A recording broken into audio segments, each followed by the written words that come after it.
अस्सलाम वालेकुम स्टूडेंट्स, कैसे हैं आप सब? ठीक ठाक हैं स्टूडेंट्स वेलकम बैक। आज हमारा जो है वो लेक्चर नंबर 3 है अब स्टूडेंट्स।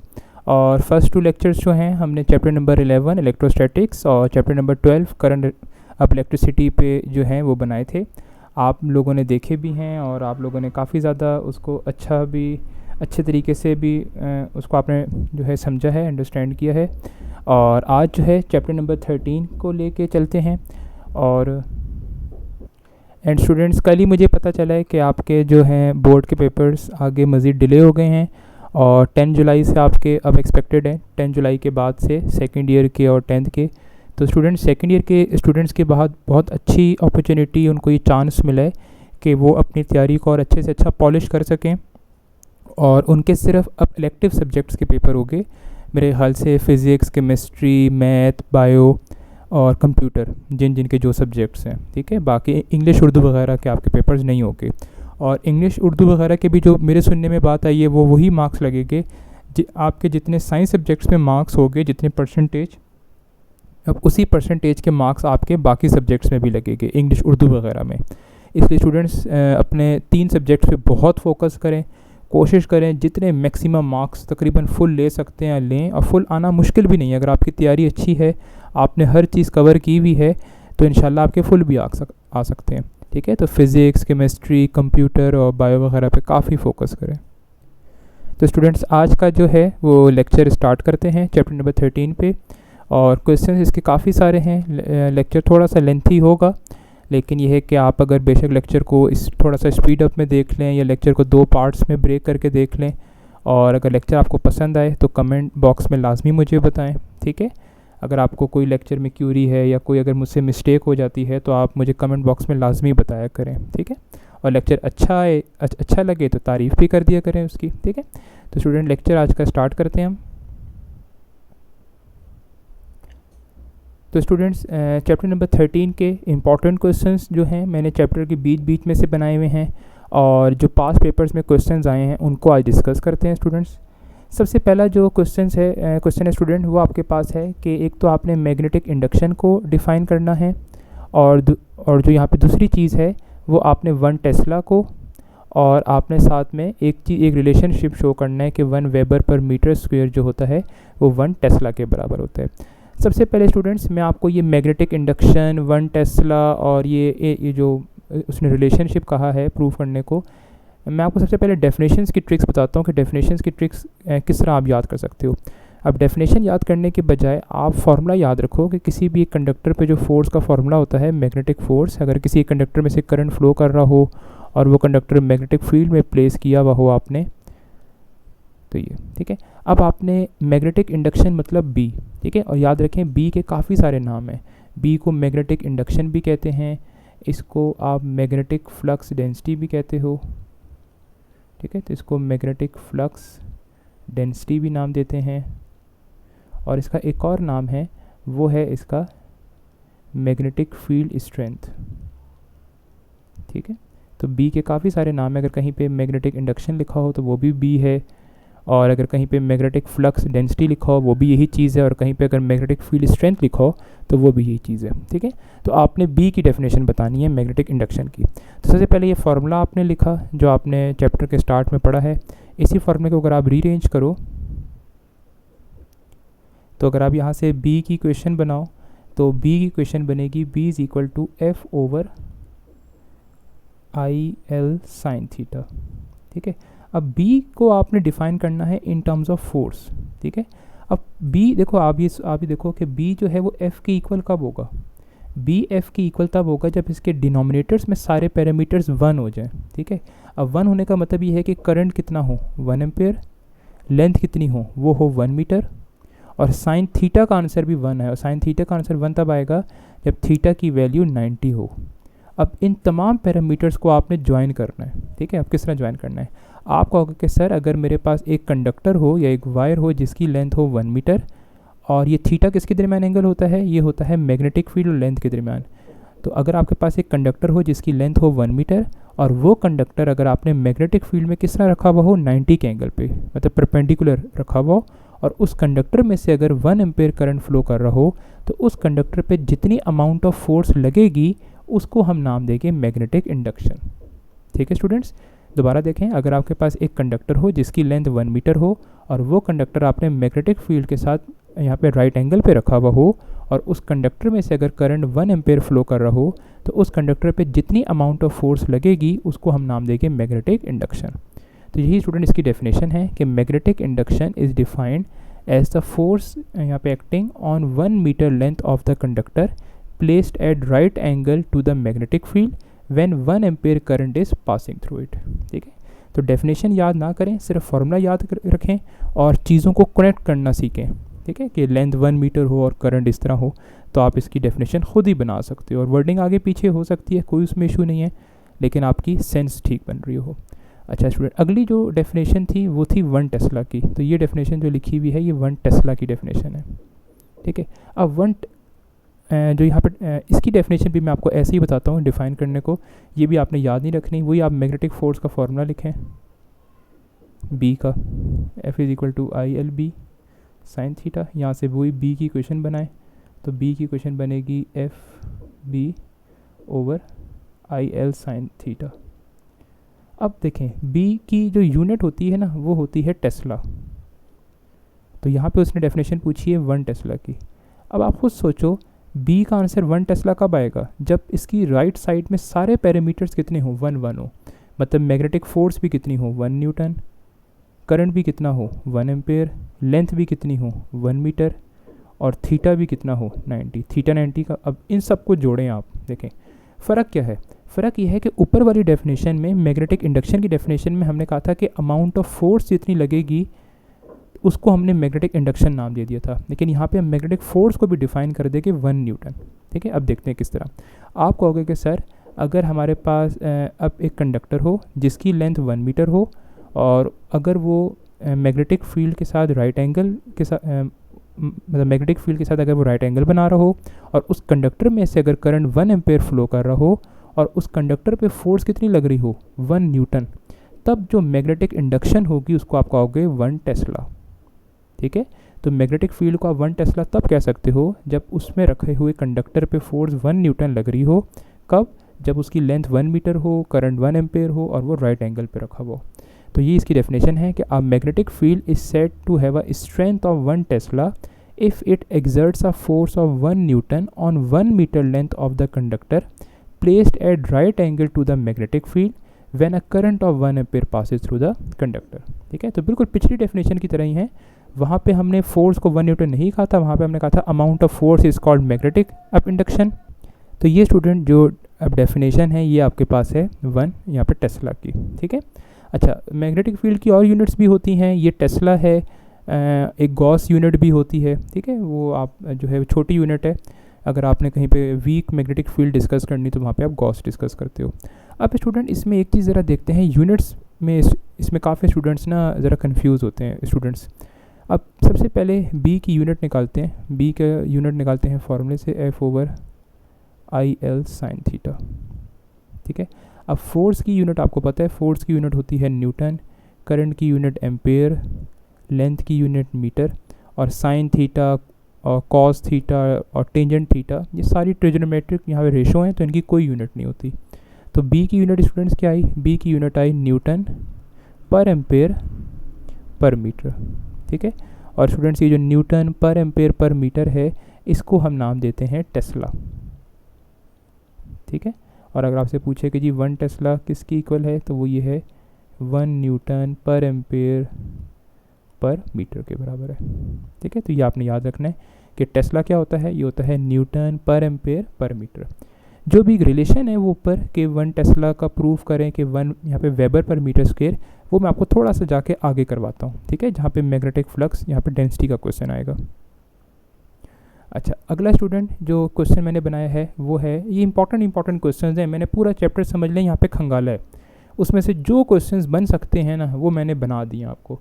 अगर आप ये क्वेश्चंस कर लें तो कह लें आपका पूरा चैप्टर प्रिपेयर है, शॉर्ट के लिए भी प्रिपेयर हो जाएगा और पास पेपर्स भी प्रिपेयर हो जाएंगे आपके, और आपका जो है चैप्टर का कंसेप्ट भी 80% आपके कंसेप्ट भी क्लियर भी हो जाएगी और आ भी जाएगी आपको। ठीक है, अच्छा, अगला जो क्वेश्चन है वो है state Fleming's left hand rule for current carrying conductor placed in a uniform magnetic field. अब यूनिफॉर्म मैग्नेटिक फील्ड में अगर एक कंडक्टर रखा हुआ करंट कैरिंग कंडक्टर, तो हमें पता है उस पर फोर्स लगती है, ठीक है। उस फोर्स को निकालने के काफ़ी सारे तरीके हैं। वो फ्लेमिंग यहाँ पे लेफ्ट हैंड रूल भी है, पुरानी पंजाब वाली बुक में आपको जो बुक में राइट हैंड उसने पाल्म रूल भी दिया हुआ था, और क्रॉस प्रोडक्ट रूल भी होता है, वेक्टर प्रोडक्ट रूल भी होता है। तो काफ़ी सारे तरीके हैं। आपकी बुक में जो डिस्कस है वो है फ्लेमिंग्स लेफ्ट हैंड रूल, ठीक है। अब फ्लेमिंग लेफ्ट हैंड रूल जो है आपको सबसे पहले तो याद हो, ये किस चीज़ के लिए यूज़ होता है। अगर एक कंडक्टर रखा हुआ जिसमें से करंट फ्लो कर रहा हो, तो उस पर लगने वाली फोर्स, मैग्नेटिक फोर्स, ठीक है। तो ये अगर आप डायग्राम देखो तो आपको इस डायग्राम में क्लियर हो जाएगी सब चीज़। बस डायग्राम आप याद रख लो। और इनको मैं याद रखने की एक टेक्निक बताता हूँ, FBI। FBI आप एक इदारा है ना, आप उस नाम से याद रख लो, FBI। और इस तरह आप थंब से स्टार्ट करो। F जो है वो थंब शो करेगा, B फर्स्ट फिंगर, ठीक है, और I जो है ये मिडिल फिंगर, मतलब सेकंड फिंगर, ठीक है। अब F है क्या, F है मैग्नेटिक फोर्स। तो मैग्नेटिक फोर्स कौन शो करेगा, ये शो करेगा थंब। मैग्नेटिक फील्ड कौन शो करेगा, ये शो करेगा फर्स्ट फिंगर। और जो करंट कौन शो करेगा, ये आपकी मिडिल फिंगर। अच्छा, अब आप इस डायग्राम में अगर आप देखो तो आपने तीनों फिंगर्स को इस तरह खोलना है कि तीनों फिंगर्स एक दूसरे के साथ म्यूचुअली परपेंडिकुलर हो, मतलब 90 के एंगल पे हो, ठीक है। आप इस डायग्राम को देख के फिंगर्स को इस तरह आप ओपन करो, पहली बात। अब आप कहोगे सर थंब जो है ये मैग्नेटिक फोर्स की डायरेक्शन शो करेगा, जो उस कंडक्टर पे फोर्स यहाँ पे लगेगी ये उसकी डायरेक्शन शो करेगा। फर्स्ट फिंगर मैग्नेटिक फील्ड, और जो आपके पास सेकंड फिंगर है वो करंट जो उसमें से फ्लो कर रहा है। तो ये डेफिनेशन है कि the thumb and the first two fingers of the left hand are set at right angle to each other with the first finger pointing in the direction of magnetic field, ठीक है। ये field लिखा हुआ है लेकिन magnetic field है। And second finger pointing in the direction of current. तो अगर आपने फर्स्ट फिंगर को मैग्नेटिक फील्ड की डायरेक्शन में कर दिया, और ज़्यादातर स्टूडेंट होता क्या है, आपको मैग्नेटिक फील्ड गिवन होती है और आपको करंट की डायरेक्शन गिवन होती है, और आपसे पूछता है कि बताएं इस कंडक्टर पे फोर्स किस डायरेक्शन में लगेगी। तो आपने अपने इन दो फिंगर्स को सेट करना होता है। पहले मैग्नेटिक फील्ड की डायरेक्शन में फिंगर को आप सेट करो कि मैग्नेटिक फील्ड इनवर्ड है, आउटवर्ड है, लेफ्ट है या राइट है। फिर उसके बाद आप अपने हाथ को थोड़ा सा रोटेट करके करंट की डायरेक्शन में सेट करो, और फोर्स आपका जो थंब है वो अब ऑटोमेटिकली आपको फोर्स की डायरेक्शन देगा। तो लास्ट पॉइंट यही है कि the thumb gives the direction of the force, ठीक है। तो यह शॉर्ट क्वेश्चन में पूछ सकता है कि state Fleming left hand rule, तो आप इसको डिफाइन करोगे। अच्छा, अगला जो क्वेश्चन है स्टूडेंट वो है define and explain magnetic flux and what should be the orientation of area element so the flux should be maximum and minimum. तो पहले फ्लक्स को डिफाइन करें, मैग्नेटिक फ्लक्स, और बताएं कि वो कब मैक्सिमम होगा कब मिनिमम होगा। अब इसमें स्टूडेंट्स अगर आपको याद हो, हमने जो है अब electric flux last time define किया था, तो बिल्कुल वही एग्जैक्ट डेफिनेशन मैंने मैग्नेटिक फ्लक्स की लिखी। और मैग्नेटिक फ्लक्स का स्टूडेंट जो सिंबल है वो है phi-b, ठीक है। इलेक्ट्रिक का phi-e, और electric flux due to a charge की वजह से होता है, पॉइंट चार्ज की वजह से होता है। लेकिन मैग्नेटिक फ्लक्स जो है वो किसी मैग्नेटिक फील्ड की वजह से। तो यही डेफिनेशन है कि मैग्नेटिक फ्लक्स होता कि इससे पहले अगर मैं एक सरफेस एरिया बनाऊँ, समझ लीजिए मैंने एक सरफेस एरिया बनाया। अब बस इस सरफेस एरिया का समझ लें एरिया ए है। अब इस सरफेस एरिया में से बस यहाँ पे जितनी भी फील्ड लाइंस गुजर रही हैं, मैग्नेटिक फील्ड लाइंस, तो वो इस सरफेस का क्या कहलाएगा, वो इस सरफेस का कहलाएगा मैग्नेटिक फ्लक्स। तो magnetic flux is defined as the number of lines of force, और लाइंस ऑफ मैग्नेटिक फोर्स लिख लें, डेट पास थ्रू द अब area placed in the magnetic field, ठीक है। तो अब एक एरिया अगर आपने मैग्नेटिक फील्ड में रखा हुआ हो, तो उस अब एरिया में से जितनी लाइंस ऑफ फोर्स, ये जो लाइंस मैंने बनाई हैं इनको लाइंस ऑफ फोर्स कहते हैं। तो उस एरिया में से जितनी लाइंस ऑफ फोर्स गुजर रही होंगी उसको हम नाम देंगे मैग्नेटिक फ्लक्स, ठीक है। अच्छा, अब मैग्नेटिक फ्लक्स का स्टूडेंट फार्मूला क्या होता है, वही चीज़ लास्ट टाइम वाली। मैग्नेटिक फ्लक्स किस पे डिपेंड करता है, पहली बात मैग्नेटिक फील्ड स्ट्रेंथ पे।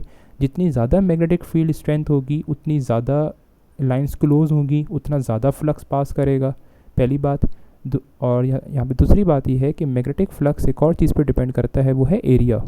इस सरफेस का एरिया कितना है, सरफेस का एरिया कम होगा तो फील्ड लाइंस कम गुजरेंगी, सरफेस का एरिया ज़्यादा होगा तो ज़्यादा फील्ड लाइंस गुजरेंगी। और जो थर्ड पैरामीटर है वो है ओरिएंटेशन। तो मैग्नेटिक फ्लक्स ओरिएंटेशन पे भी डिपेंड करता है कि ये सरफेस आपने मैग्नेटिक फील्ड में रखी हुई किस तरह है, ठीक है। अब और ओरिएंटेशन का मतलब थीटा। अब अगर आप इन सब फैक्टर्स को मिलाओ तो ये फार्मूला बन जाएगा, जो कि डेरिवेशन हमारी कंसर्न नहीं है लेकिन मैंने आपको क्लास में करवाई भी है। वो फार्मूला बनेगा बी ए कॉस थीटा, या इसको आप वेक्टर फॉर्म में यूँ भी लिख सकते हो बी डॉट ए। ये डॉट प्रोडक्ट है, और डॉट प्रोडक्ट आप खोलोगे, या इसको आप स्केलर प्रोडक्ट भी कहते हो या आप इनर प्रोडक्ट भी कहते हो, ठीक है। तो ये डॉट प्रोडक्ट है। अच्छा, अब उसने क्वेश्चन में पूछा है कि बताएं फ्लक्स मैक्सिमम कब होगा और मिनिमम कब होगा। तो स्टूडेंट ये बिल्कुल लास्ट टाइम वाला ही है। सबसे पहले डिस्कस कर लेते हैं कि फ्लक्स जो है वो मैक्सिमम कब होगा, ठीक है। तो मैक्सिमम का स्टूडेंट्स वही केस है, आप ख़ुद भी इस चीज़ को जो है सोच सकते हो। ये मैंने एक सरफेस बनाई, ठीक है, और मैंने कहा कि जी ये इस तरह इसमें से मैग्नेटिक फील्ड लाइंस गुजर रही हैं। समझ लें एक पेज है, उस पेज को आपने खड़ा किया हुआ है और जितनी फील्ड लाइंस प्रेजेंट हैं सारे की सारी इधर से गुजर रही हैं, ठीक है। अच्छा हाँ, एक और चीज़, ये थीटा किन के दरमियान एंगल है स्टूडेंट, वही चीज़ थीटा एंगल है बिटवीन बी और एरिया वेक्टर, ठीक है। तो बी और एरिया वेक्टर के दरमियान। अब एरिया वेक्टर की डायरेक्शन किस तरह होती है, अगर ये आपने सरफेस इस तरह हॉरिजॉन्टल रखी वर्टिकल रखी हुई है तो इसका जो एरिया वेक्टर बनेगा वो इस तरह बनेगा।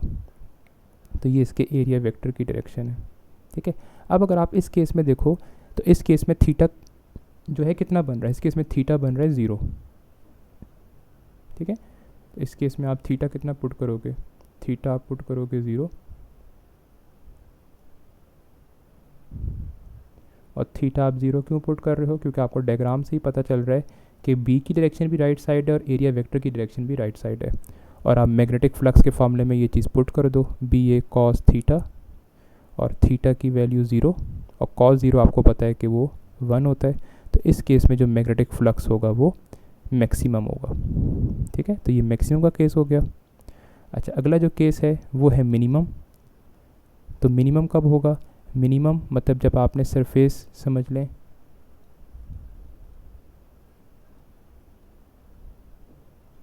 अब आपने वो जो सरफेस थी वो इस तरह नीचे रखी हुई है, ठीक है।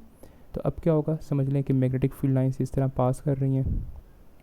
समझ लें एक पेज आपने ज़मीन पर रख दिया और मैग्नेटिक फील्ड लाइंस उसके ऊपर से गुजर रही हैं, तो क्या उस पेज में से कोई मैग्नेटिक फील्ड लाइंस पास करेंगी, तो कोई लाइंस पास नहीं करेंगी। ये तो हमने थ्योरेटिकल समझ लिया। इसकी जस्टिफिकेशन मैथमेटिकली किस तरह दोगे, आप थीटा निकालना है, तो थीटा निकालने के लिए आप एरिया वेक्टर की डायरेक्शन बनाओगे, तो एरिया वेक्टर हमेशा नॉर्मल होता है 90 के एंगल पे, तो ये एरिया वेक्टर की डायरेक्शन है। तो अगर आप देखो मैग्नेटिक फील्ड जो है राइट साइड है, एरिया वेक्टर अपवर्ड है, तो थीटा कितना बना, थीटा इस केस में बना 90। और जब आप इस फॉर्मूले में जो है बी ए कॉस थीटा, इधर जब आप 90 पुट करोगे थीटा, और साथ रीज़न भी आप लिखोगे कि थीटा 90 क्यों है, because magnetic field and the area vector are mutually perpendicular. और कॉस 90 आपको पता है कि कॉस 90 कितना होता है 0, तो इस केस में मैग्नेटिक फ्लक्स आ गया 0, मिनिमम मतलब, ठीक है। मिनिमम मतलब 0 ही है क्योंकि इससे कम तो नहीं हो सकता। तो ये स्टूडेंट एक चीज़ थी जो कि आपको आइडिया हो। अच्छा स्टूडेंट, अगला जो क्वेश्चन है वो है डिफाइन मैग्नेटिक फ्लक्स आपने density and what are the units of magnetic flux and magnetic flux density, ठीक है। एक तो आपने मैग्नेटिक फ्लक्स को डिफ़ाइन करना है, और जो सेकंड चीज़ है वो आपने इनकी यूनिट्स भी साथ में बतानी है, ठीक है। सबसे पहले मैग्नेटिक फ्लक्स डेंसिटी देखें। अब इसमें मेजॉरिटी स्टूडेंट्स जो हैं इसको कंफ्यूज करते हैं मैग्नेटिक फ्लक्स के साथ, लेकिन मैग्नेटिक फ्लक्स जो डेंसिटी है वो डिफरेंट चीज़ है, ठीक है। अब मैग्नेटिक फ्लक्स डेंसिटी क्या है, आपको मैंने शुरू में बताया, मैग्नेटिक फ्लक्स डेंसिटी का मतलब है बी, क्योंकि बी के काफ़ी सारे नाम हैं। बी का नाम जो है वो मैग्नेटिक इंडक्शन भी है, मैग्नेटिक फील्ड स्ट्रेंथ भी है, और मैग्नेटिक फ्लक्स डेंसिटी भी है, ठीक है। अब इसको समझते क्या है, देखें इसको किस तरह समझते हैं, इसको समझते हैं हम डेफिनेशन से। तो स्टूडेंट्स इसको डेफिनेशन से समझते हैं, और अभी हमने जो है वो डेफिनेशन बनाई थी मैग्नेटिक फ्लक्स की, वो थी बी ए कॉस थीटा, ठीक है। अब अगर आप यहाँ से बी की क्वेश्चन निकालो तो वो बन जाएगी मैग्नेटिक फ्लक्स ओवर ए कॉस थीटा। हम एक ऐसा केस मान रहे हैं जिसमें फ्लक्स मैक्सिमम पास कर रहा है, ठीक है। तो आप इधर थीटा क्या पुट कर दोगे 0, और कॉस 0 आपको पता है कितना होता है 1, तो बी की क्वेश्चन बन गई 5b ओवर ए। अब अगर कहीं बी की ये क्वेश्चन लिखी हुई हो मैग्नेटिक फ्लक्स ओवर एरिया। फिर यहाँ पे इसको नाम मैग्नेटिक इंडक्शन नहीं देते, यहाँ पे इसको नाम देते हैं मैग्नेटिक फ्लक्स डेंसिटी। और अगर आप नाम सोचो तो ये नाम आ क्यों रहा है, क्योंकि आप मैग्नेटिक फ्लक्स को डिवाइड कर रहे हो ए पे, और ए क्या चीज़ है, एरिया।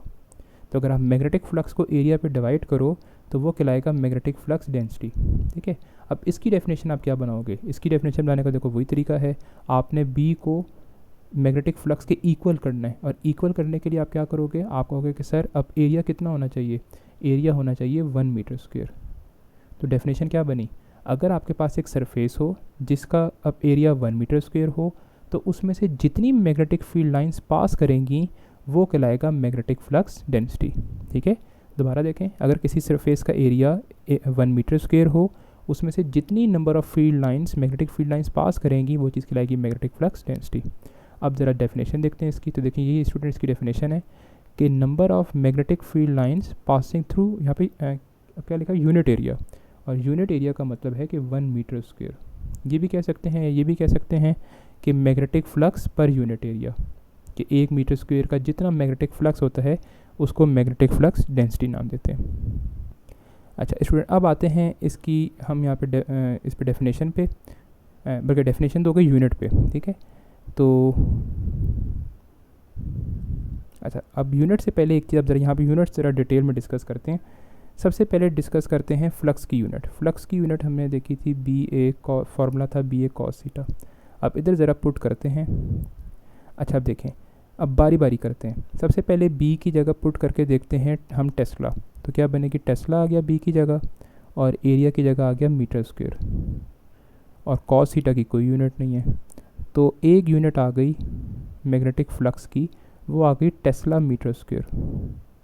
ठीक है, तो मैग्नेटिक फ्लक्स की जो यूनिट है वो टेस्ला मीटर स्क्वायर आ गई। अब हमें पता है कि टेस्ला खुद किसके बराबर है, टेस्ला खुद किसके बराबर होता है, न्यूटन पर एम्पेयर पर मीटर।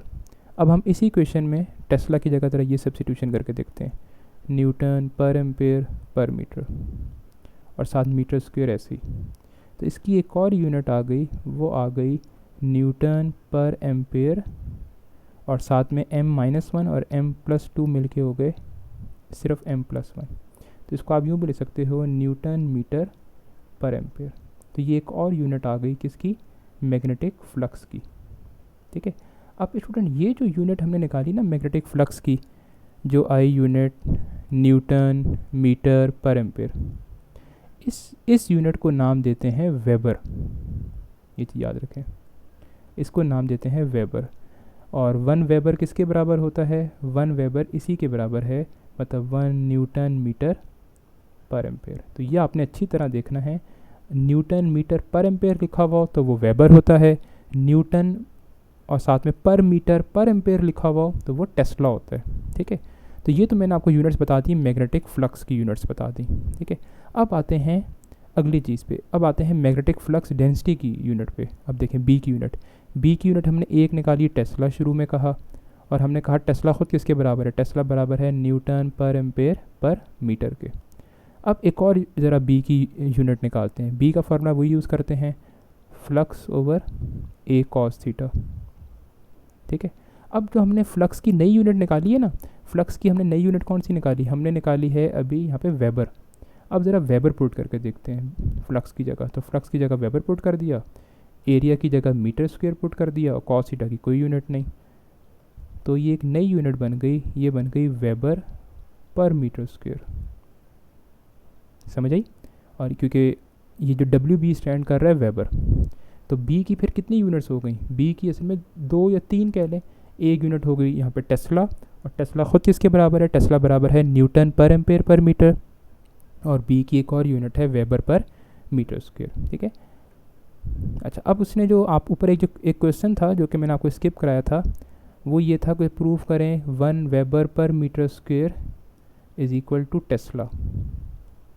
ठीक है, अच्छा अब इसको किस तरह करोगे, आप जो है लेफ्ट हैंड साइड ले लो कि 1 वेबर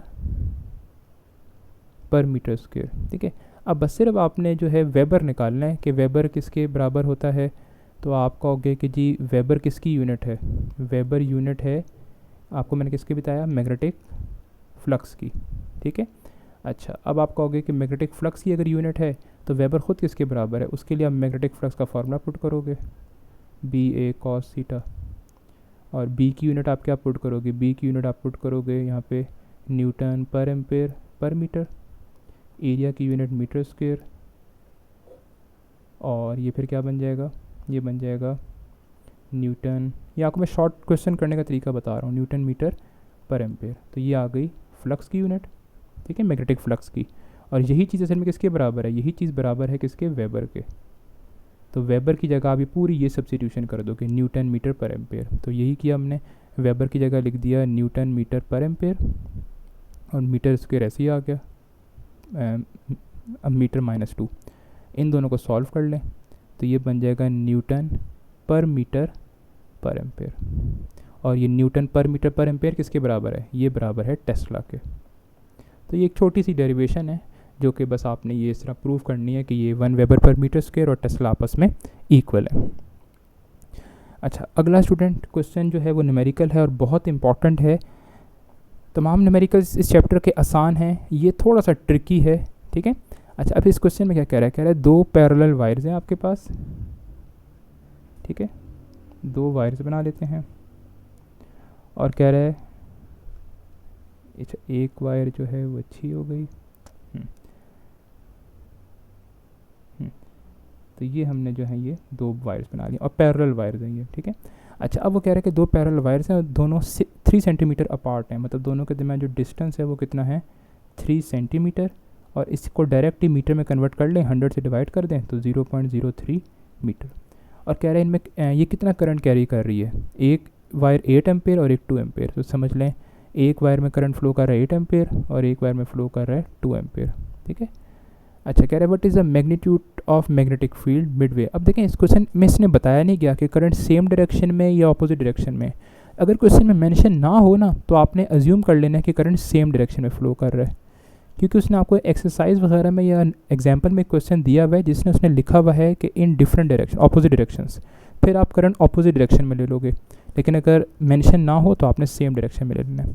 अब होता क्या स्टूडेंट, देखें जब इस वायर में भी करंट फ्लो कर रहा होगा लेफ़्ट वाली पे, और जब राइट वाली में भी करंट फ्लो कर रहा होगा, तो दोनों क्या जनरेट करेंगी, अपनी अपनी मैग्नेटिक फील्ड्स।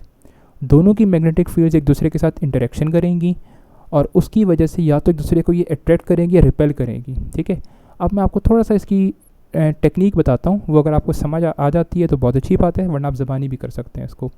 सबसे पहले अगर आप ये जो वायर 2 है, ये राइट साइड वाली, और लेफ़्ट वाली को मैं वायर 1 नाम दे रहा हूँ। सबसे पहले वायर 2 पे आप राइट हैंड रूल लगाएं कि थंब को आप करंट की डायरेक्शन में करें और फिंगर्स को आप कर्ल करें। तो आप जब फिंगर्स को आप कर्ल करोगे आप देखोगे ये बीच वाले हिस्से में आपकी फिंगर्स बाहर की तरफ आ रही होंगी, तो मैंने इधर डॉट लगा दिए, ठीक है। और आप देखोगे इस साइड पे फिंगर्स बाहर की तरफ आ रही थी और राइट साइड पे फिंगर्स अंदर की तरफ हैं, तो इधर मैंने क्रॉस लगा दिए। आप ये खुद ट्राई करोगे तभी आपको समझ आएगा, ठीक है। ये तो हो गया वायर 2 की वजह से। अब वायर 1 की वजह से आए, ठीक है। अब वायर 1 पे अगर आप लगाएं तो वायर 1 की में करंट अब भी अपवर्ड फ्लो कर रहा है, वही राइट हैंड रूल लगाएं, तो इधर आपकी फिंगर्स बाहर की तरफ आएंगी, तो मतलब डॉट आ गया, ठीक है। और इधर सेंटर में अगर आप देखोगे तो फिंगर्स अंदर की तरफ जा रही होंगी, तो इधर आपने क्रॉस लगा दिया। ये जो डॉट हैं ये वायर 2 की वजह से हैं बीच वाले हिस्से में, और जो क्रॉस हैं ये वायर 1 की वजह से हैं, ठीक है। अब अगर आप एक चीज़ देखो, सेंटर में 2 मैग्नेटिक फील्ड्स हैं, एक मैग्नेटिक फील्ड बाहर की तरफ आ रही है आउटवर्ड है और एक इनवर्ड है, तो दोनों मैग्नेटिक फील्ड्स अब एक दूसरे को कुछ कुछ कैंसिल करेंगी, 100% कैंसिल नहीं करेंगी, क्योंकि दोनों वायर्स में करंट सेम नहीं है। करंट सेम होता है ना, फिर दोनों एक दूसरे को कैंसिल कर देती, लेकिन एक में ज़्यादा एक में कम है तो कुछ कैंसिल कर देंगी, तो उसकी वजह से जो बीच में मैग्नेटिक फील्ड है वो वीक हो जाएगी, ये चीज़ याद रखें। और लेफ़्ट साइड पे दोनों की मतलब जो इनकी ये वाली मैग्नेटिक फील्ड है, समझ लें ये तो स्ट्रॉन्ग ही रही, क्योंकि ये तो किसी चीज़ से कैंसिल नहीं हुई, ये भी स्ट्रॉन्ग रही। तो होता क्या, एक चीज़ याद रखें, कंडक्टर हमेशा स्ट्रॉन्ग मैग्नेटिक फील्ड से वीक की तरफ मूव करता है, ठीक है। तो सबसे पहले अगर आप वायर 1 देखो, उसकी लेफ़्ट साइड पे स्ट्रॉन्ग है और राइट साइड पे वीक है, तो ये स्ट्रॉन्ग से वीक की तरफ मूव करेगा, मतलब ये जो कंडक्टर है ये राइट साइड मूव करेगा, ठीक है। अब आप वायर 2 पे आएँ, वायर 2 की भी राइट साइड पे स्ट्रॉन्ग है, लेफ़्ट साइड पे वीक है, तो ये भी स्ट्रॉन्ग से वीक की तरफ मूव करेगा, मतलब ये लेफ़्ट साइड मूव करेगा। तो दोनों कंडक्टर्स एक दूसरे की तरफ मूव कर रहे हैं, तो आप कहोगे कि ये दोनों कंडक्टर्स जो हैं एक दूसरे को अट्रैक्ट कर रहे हैं। और यही क्वेश्चन स्टूडेंट्स एग्जैक्ट तरह का क्वेश्चन जो है आपकी एक्सरसाइज में भी है, ठीक है। तो अगर आप यहाँ समझ लो तो वो क्वेश्चन भी आपका एक्सरसाइज का कवर हो जाएगा। तो दो वायर्स एक दूसरे को अट्रैक्ट करती हैं अगर उनमें करंट जो है वो सेम डायरेक्शन में फ्लो कर रहा हो, और दो वायर्स एक दूसरे को रिपेल भी कर सकती हैं अगर करंट उनमें डिफरेंट डायरेक्शंस में फ्लो कर रहा हो, ठीक है। डिफरेंट डायरेक्शन में होगा तो रिपेल करेंगी, सेम डायरेक्शन में होगा तो वायर्स एक दूसरे को अट्रैक्ट करेंगी। अच्छा, अब आते हैं न्यूमेरिकल पे। उसने कहा है कि what is the magnitude of magnetic field a mid way between them. आपने यहाँ इधर बीच में कहीं मैग्नेटिक फील्ड निकालनी है, ठीक है। ये मैं ब्लैक से मेंशन कर रहा हूँ, ठीक है। अब इधर निकालने का तरीका क्या है, आप दोनों वायर्स की वजह से मैग्नेटिक फील्ड निकालो, पहले वायर 1 की वजह से, फिर वायर 2 की वजह से, और उनको फिर आप देखो कि आपने ऐड करना है या सेपरेट करना है। तो सबसे पहले B1 कह देते हैं कि वो मैग्नेटिक फील्ड है ड्यू टू वायर 1, और B2 जो वो है सेंटर में मैग्नेटिक फील्ड होगी वो होगी ड्यू टू वायर 2, क्योंकि दोनों वायर्स मैग्नेटिक फील्ड जनरेट कर रही हैं।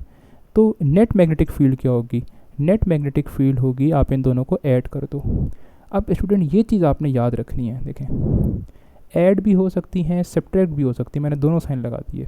अब देखें, अब ये देखो बीच में मैग्नेटिक फील्ड जो है इस केस में एक दूसरे को कैंसिल कर रही हैं या एक दूसरे को स्ट्रॉन्ग कर रही हैं, तो इस केस में एक दूसरे को कैंसिल कर रही हैं, है ना, कुछ हद तक कैंसिल कर रही हैं। तो यहाँ पे आप लगाओगे माइनस साइन। तो माइनस साइन तब लगाते हैं जब दोनों वायर्स एक दूसरे की मैग्नेटिक फील्ड को कैंसिल कर रही हो, मतलब जब दोनों में करंट जो है वो सेम डायरेक्शन में फ्लो कर रहा हो। ये आपको मैं शॉर्टकट बता रहा हूँ। और आप प्लस कब करोगे, प्लस तब करोगे जब दोनों वायर्स में करंट जो है वो ऑपोजिट डायरेक्शन में हो, ठीक है। तो ये आपने हिंट याद रखनी है कि B1 प्लस B2 कब करेगी और B1 माइनस B2 कब करेगी। तो यहाँ जो हमारे पास स्टूडेंट्स केस है वो ये है कि दोनों वायर्स में करंट जो है वो सेम डायरेक्शन में है, तो हम करेंगे B1 माइनस B2। अब B का निकालने का फॉर्मूला आपको पता है, एम्पेयर्स लॉ ने बताया था आपको, वो था mu naught I over 2πr, ठीक है। तो बारी बारी दोनों पे लगा देंगे। तो mu naught I1 over 2πr minus mu naught I2 over 2πr। अब r क्या है, जिस पॉइंट पे आपने मैग्नेटिक फील्ड निकालनी है उस पॉइंट का वायर से डिस्टेंस, ठीक है। तो वो तो दोनों का सेम है क्योंकि पॉइंट सेंटर में है, तो ये हम पूरी चीज़ कांस्टेंट ले लेते हैं। इधर mu naught over 2πr constant ले लिया, कॉमन ले लिया, अंदर बचा I1 माइनस I2, ठीक है। अच्छा, अब r देख लें, r कितना है।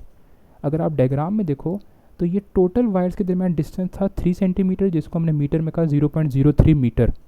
लेकिन अगर आप देखो ये हमने पूरा 0.0 नहीं, आपने तो बीच में निकालनी है, तो इस वायर 1 का मिड तक कितना डिस्टेंस होगा, आप 0.03 को 2 पे डिवाइड कर दो, ठीक है। तो ये मेरे हाथ से 0.015 आ जाएगा, ठीक है। अच्छा, इसी तरह फिर आपने अगला क्या करना है, आपने अगला भी वायर 2 का डिस्टेंस सेंटर से, तो वो भी आपने 0.03 को 2 पे डिवाइड कर देना है, ठीक है। तो बस अब आपने वैल्यूज़ पुट कर दें। म्यू नॉट एक कांस्टेंट है, 4π मल्टीप्लाई बाई 10 की पावर -7, 2π, और r की वैल्यू आप चेक कर लीजिएगा, मेरे ख्याल से 0.015 शायद आती है, ठीक है। और I1 की वैल्यू कितनी थी, 8 एम्पेयर, और I2 की वैल्यू थी 2 एम्पेयर। बस इधर आप सारी वैल्यूज़ पुट करें तो आपके पास नेट मैग्नेटिक फील्ड का आंसर आ जाएगा। तो ये स्टूडेंट ये एक न्यूमेरिकल था। अब अगले क्वेश्चन की तरफ जाते हैं। अगला क्वेश्चन भी न्यूमेरिकल है और ये बुक की एग्जांपल्स ही हैं, ठीक है, जो कि काफ़ी इंपॉर्टेंट हैं। अच्छा, अगला जो स्टूडेंट है वो बुक में मेरे ख्याल से थोड़ा सा उसने गलत किया हुआ है बाय मिस्टेक, या तो प्रिंटिंग मिस्टेक है आपके पास इधर। और वो क्वेश्चन ये है कि a solenoid is 10 centimetre long and is wound with 2 layers of wire. मतलब आपने एक सोलिनॉइड लिया है, एक आपने कोर लिया और उसके ऊपर आपने वाइंडिंग 2 दफ़ा की है, 2 वायर्स की। पहले एक दफ़ा वाइंडिंग की इस तरह, ठीक है, फिर आपने एक वायर लेके दोबारा उसके ऊपर वाइंडिंग की इस तरह, समझे। तो एक वायर के ऊपर दूसरी वायर आपने वाउंड की हुई है 2 दफ़ा। तो कह रहा है कि जो अंदर वाली लेयर है उसकी टर्न्स कितनी है, 50।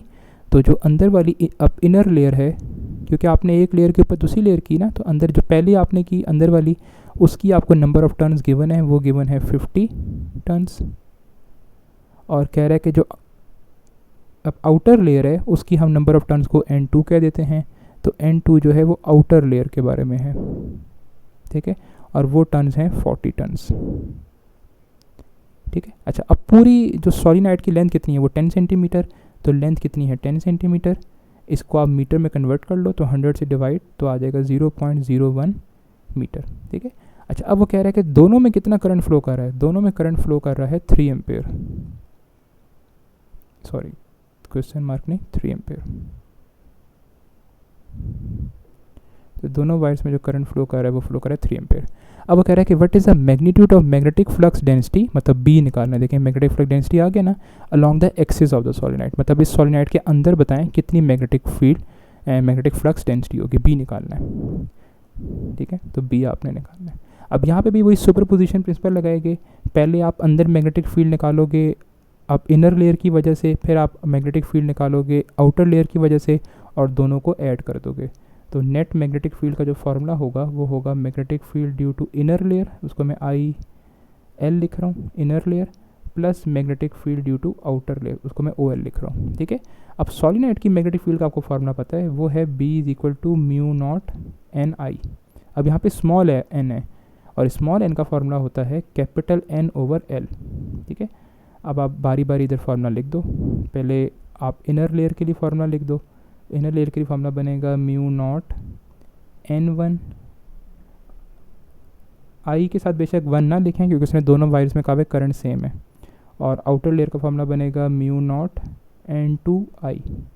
तो कॉमन आप देख लो, तो कॉमन इधर क्या आ रहा है, म्यू नॉट आई कॉमन आ रहा है, अंदर बचा N1 प्लस N2, ठीक है। अब इन दोनों के आप फार्मूले पुट कर दो, स्मॉल N1 का और N2 का।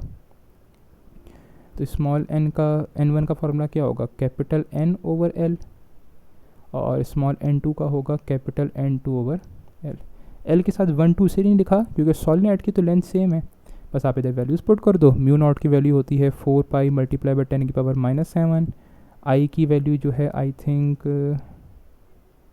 3 एम्पेयर, तो आई की वैल्यू आ गई 3 एम्पेयर, और अब आपको कैपिटल N की वैल्यू गिवन थी 50, तो 50 डिवाइडेड बाय 0.01 प्लस, और आपको जो है अब आउटर लेयर की जो टर्न्स थी वो थी 40, तो 40 ओवर 0.01।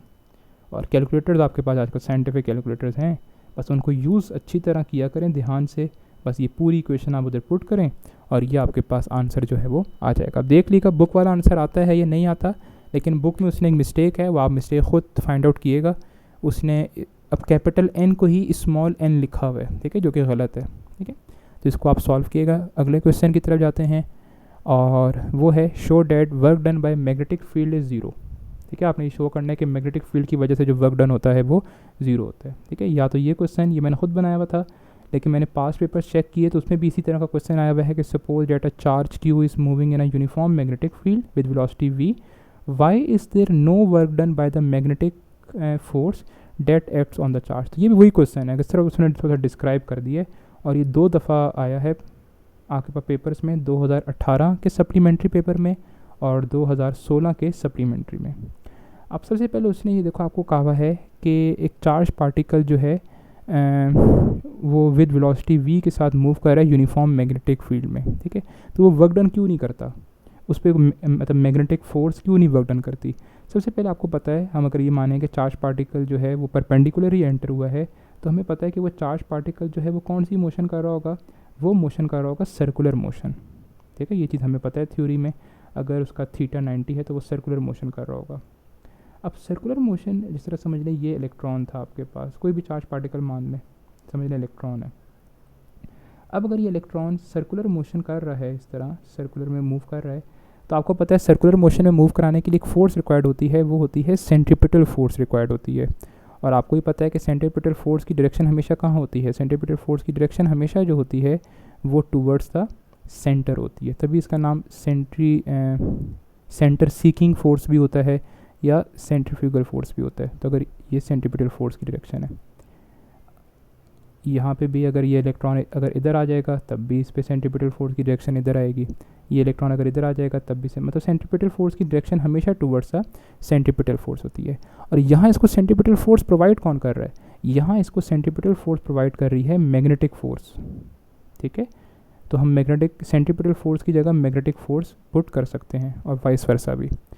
अच्छा, अब देखें वर्क डन निकालना है ना, आपने निकालना है work done by magnetic force. तो वर्क डन का आपने फार्मूला फर्स्ट ईयर में पढ़ा हुआ है। वर्क डन का फार्मूला होता है W dot D, sorry work done का फार्मूला होता है F डॉट डी, ठीक है। अच्छा, और ये जो ऊपर मैंने W डॉट डी लिखा है ये असल में वर्क डन है, ठीक है। फार्मूला ये था। अब आप डॉट प्रोडक्ट खोलो तो ये आ जाएगा एफ डी कॉस थीटा, ठीक है। अच्छा, एफ यहाँ पे कौन सी फोर्स है, एफ है असल में मैग्नेटिक फोर्स। आपने ये निकालना है ना work done by magnetic force. अच्छा, अब मसला ये कि थीटा निकालना है। अब ज़रा देखें, आपको पता है अगर ये इलेक्ट्रॉन सर्कुलर मोशन कर रहा है तो इसकी वेलोसिटी की डायरेक्शन क्या होगी, वेलोसिटी की जो डायरेक्शन है वो होती है हमेशा अलोंग द टेंजेंट, मतलब ये इस तरह इसकी, नहीं ये ठीक नहीं बनी, इसको ठीक करते हैं जी, ये इस तरह। तो जब भी कोई पार्टिकल जो है वो सर्कुलर मोशन में, जिस तरह मैं नीचे बनाता हूँ, ये अगर इलेक्ट्रॉन इस तरह मूव कर रहा है और अगर मुझे इसकी वेलोसिटी की डायरेक्शन बतानी हो तो वेलोसिटी की डायरेक्शन हमेशा अलोंग द टेंजेंट होती है, बिल्कुल इस तरह, ठीक है। अच्छा, तो ये इसकी वेलोसिटी की डायरेक्शन है। हर पॉइंट पे वेलोसिटी की डायरेक्शन जो है वो चेंज हो रही होती है, और जो डायरेक्शन वेलोसिटी की होगी वही डायरेक्शन किसकी होगी, वही डायरेक्शन डिस्प्लेसमेंट की भी होगी। तो वेलोसिटी की डायरेक्शन और डिस्प्लेसमेंट की डायरेक्शन सेम होती है अगर कोई बॉडी सर्कुलर मोशन में रिवॉल्व कर रही हो। अब अगर आप देखो, अगर इलेक्ट्रॉन इधर है तो आप इसकी सेंट्रीपिटल फोर्स की डायरेक्शन देखो, तो सेंट्रीपिटल फोर्स की डायरेक्शन इनवर्ड है और डिस्प्लेसमेंट की डायरेक्शन इस तरफ है। अभी आपको मैंने ये कहा कि मैग्नेटिक फोर्स की जगह आप क्या लिख सकते हो, सेंट्रीपिटल फोर्स, क्योंकि मैग्नेटिक फोर्स, इसको सेंट्रीपिटल फोर्स ही मैग्नेटिक फोर्स प्रोवाइड कर रही है। तो आप कहोगे कि सर इस केस में मैग्नेटिक फोर्स और डिस्प्लेसमेंट के दरमियान कितना एंगल बन रहा है। अगर आप डायग्राम में देखो तो डायग्राम में ये एंगल बन रहा है 90, मतलब सेंट्रीपिटल फोर्स या मैग्नेटिक फोर्स हमेशा डिस्प्लेसमेंट के परपेंडिकुलर होती है, ठीक है। आपने इधर रीज़न इसकी लिखनी है खुद से, और अब आप इस फॉर्मूले में जो है वो 90 पुट करके देखें, cos 90, तो cos 90 आपको पता है वो होता है 0, तो वर्क डन कितना आ गया, तो work done by magnetic force आ गया 0, मतलब वर्क डन मैग्नेटिक फोर्स कोई भी वर्क डन नहीं करती, ठीक है। अच्छा, ये क्वेश्चन फर्स्ट ईयर के भी स्टूडेंट्स को मैंने कराया था चैप्टर 5 में, और लेकिन ये बोर्ड में सेकंड ईयर में आया हुआ है, ठीक है, कि मैग्नेटिक फोर्स कोई भी वर्क डन नहीं करती। वहाँ पे ये क्वेश्चन था कि सेंट्रीपिटल फोर्स कोई वर्क डन नहीं करती, लेकिन हमें पता है यहाँ मैग्नेटिक फोर्स का जिक्र कर रहे हैं। अगर मैं देखें, फोर्स तो लग रही है, फोर्स भी याद रखें दो तरह की होती है, या तो फोर्स वर्क डन करती है, या तो फोर्स वर्क डन करती है और वर्क डन करने की वजह से उस बॉडी की वेलोसिटी कम या ज़्यादा कर देती है, या फिर कुछ तरह एक ख़ास तरह की फोर्स भी होती है, इसको कहते हैं डिफ्लेक्टिंग फोर्स। और डिफ्लेक्टिंग फोर्स क्या करती है, deflecting force only changes direction, only changes direction. तो जो डिफ्लेक्टिंग फोर्स होती है वो वर्क डन कुछ नहीं करती, डिफ्लेक्टिंग फोर्स की वजह से वर्क डन हमेशा कितना होता है, 0। तो मैग्नेटिक, ये MCQ याद रख लें कि मैग्नेटिक फोर्स जो है, मैग्नेटिक फोर्स जो है वो एक डिफ्लेक्टिंग फोर्स है, ये वर्क डन कुछ भी नहीं करती, ये सिर्फ उस चार्ज पार्टिकल की, अगर आप देखो हर पॉइंट पे डायरेक्शन चेंज कर रही है, तभी वो चार्ज पार्टिकल सर्कुलर मोशन कर रहा है। अच्छा, अगले क्वेश्चन पे जाते हैं, वो भी इसी चीज़ से रिलेटेड है कि what is the effect on velocity kinetic energy of moving particle when it enters perpendicular in the magnetic field. अब देखें, अब वो कह रहा है charge particle perpendicularly magnetic field में एंटर हुआ है, मतलब थीटा कितना उसने बनाया 90, तो बताएं उसकी वेलोसिटी या काइनेटिक एनर्जी पे क्या फ़र्क पड़ेगा, ठीक है। अब आप सबसे पहले तो आप वही सारा प्रीवियस वाला काम करोगे, आप क्या प्रूव करोगे कि वर्क डन, ये मैं यहाँ पे कर नहीं रहा, मैं डायरेक्ट रिजल्ट लिख रहा हूँ कि work done by magnetic field कितना होता है 0, या आपने पहले छोटा सा यहाँ पे वो डेरिवेशन करनी है, तो work done by magnetic field 0 आ गया। अब वर्क एनर्जी प्रिंसिपल क्या कहता है, मैं ATC स्टैंड कर रहा है according to work energy principle. Work energy principle क्या कहता है, वर्क एनर्जी प्रिंसिपल कहता है कि work done on a body is equal to change in kinetic energy. ऐसा ही है ना, आप जो है किसी बॉडी पे जितना वर्क डन करते हो वो उसकी काइनेटिक एनर्जी चेंज होने में यूटिलाइज हो जाता है। अभी आपने ऊपर ये लिखा कि वर्क डन कितना होता है बाय मैग्नेटिक फील्ड 0, तो work done by magnetic field की जगह क्या लिख दोगे 0, और चेंज इन काइनेटिक एनर्जी ऐसे ही लिख दिया। ठीक है, तो मैं इस तरह इसको लिख रहा हूँ कि change in kinetic energy is equal to 0। अब चेंज इन काइनेटिक एनर्जी का फॉर्मूला क्या होगा, चेंज इन काइनेटिक एनर्जी का फॉर्मूला होगा final kinetic energy minus initial kinetic energy is equal to 0। तो इससे रिजल्ट ये आ गया कि kinetic energy final is equal to kinetic energy initial. मतलब ये कि अगर एक चार्ज पार्टिकल जब मैग्नेटिक फील्ड में एंटर होता है तो उसकी फाइनल और उसकी इनिशियल काइनेटिक एनर्जी सेम रहती है। अब काइनेटिक एनर्जी फाइनल और इनिशियल रहने का क्या मतलब है, देखिए काइनेटिक एनर्जी का फार्मूला पुट कर दें, half M V F square is equal to half M V I square. तो हाफ एम आपस में कट गए, दोनों साइड रूट ले लें तो V F is equal to V I. इसका मतलब ये है कि जब एक चार्ज पार्टिकल मैग्नेटिक फील्ड में एंटर होता है तो नो इफेक्ट ऑन स्पीड। ठीक है, स्पीड पे उसकी कोई फ़र्क नहीं पड़ता। वेलोसिटी पे आप कह सकते हो, यहाँ पे वैसे प्रॉपर वर्ड स्पीड होना चाहिए, क्योंकि वेलोसिटी तो चेंज, क्योंकि देखें स्पीड और वेलोसिटी में फ़र्क है डायरेक्शन का। जब एक चार्ज पार्टिकल मैग्नेटिक फील्ड में एंटर होता है तो उसकी स्पीड तो सेम रहती है, मैग्नीट्यूड तो सेम रहता है, लेकिन डायरेक्शन चेंज होती रहती है। तो आप ये कह सकते हो कि स्पीड वेलोसिटी चेंज हो रही है, लेकिन उस वेलोसिटी का मैग्नीट्यूड सेम है, डायरेक्शन चेंज हो रही है। तो आप स्पीड वर्ड यूज़ कर लो, ज़्यादा अच्छा चीज़ है। अगला क्वेश्चन है कि under what conditions a particle present in a magnetic field experiences no force. एक पार्टिकल प्रेजेंट है मैग्नेटिक फील्ड में लेकिन उस पर फोर्स नहीं लग रही, तो ऐसी क्या कंडीशंस हो सकती हैं। तो काफ़ी सारी कंडीशंस हैं, वो समझने के लिए आप बस फॉर्मूला याद रख लो। एक चार्ज पार्टिकल पे कितनी फोर्स लगती है, F is equal to Q V B sine theta. Q जो है उस चार्ज पार्टिकल का चार्ज है, V velocity, B magnetic field, और थीटा एंगल किसके दरमियान है, ये है between velocity and magnetic field. बस अब इसी को आप देखें, इनमें से कोई भी एक चीज़ अगर ज़ीरो हुई तो क्या हो जाएगा, मैग्नेटिक फोर्स कितनी हो जाएगी, ज़ीरो हो जाएगी। तो सबसे पहले हम कहेंगे कि हो सकता है कि वो पार्टिकल ही क्या हो, वो पार्टिकल ही न्यूट्रल हो। न्यूट्रल का मतलब उस पर चार्ज कितना हो, ज़ीरो। और आपको पता है अगर उस पर चार्ज क्यू ज़ीरो हो गया तो मैग्नेटिक फोर्स भी कितनी हो जाएगी, ज़ीरो हो जाएगी। अच्छा, अगला सिनेरियो क्या हो सकता है, अगला सिनेरियो हो सकता है कि वो पार्टिकल जो है वो रेस्ट में हो, मतलब वो मूव ही ना कर रहा हो, तो वेलोसिटी कितनी हो जाएगी, ज़ीरो।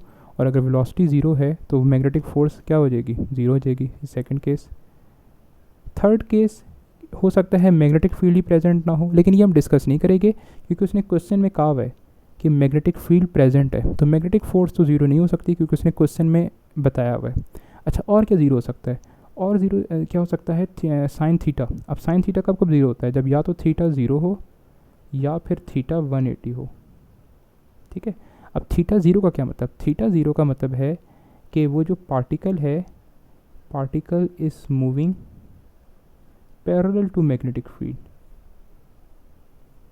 क्या मतलब कि जो डायरेक्शन मैग्नेटिक फील्ड की है, समझ लें राइट साइड, उसी डायरेक्शन में वो पार्टिकल भी मूव कर रहा है इसी तरह।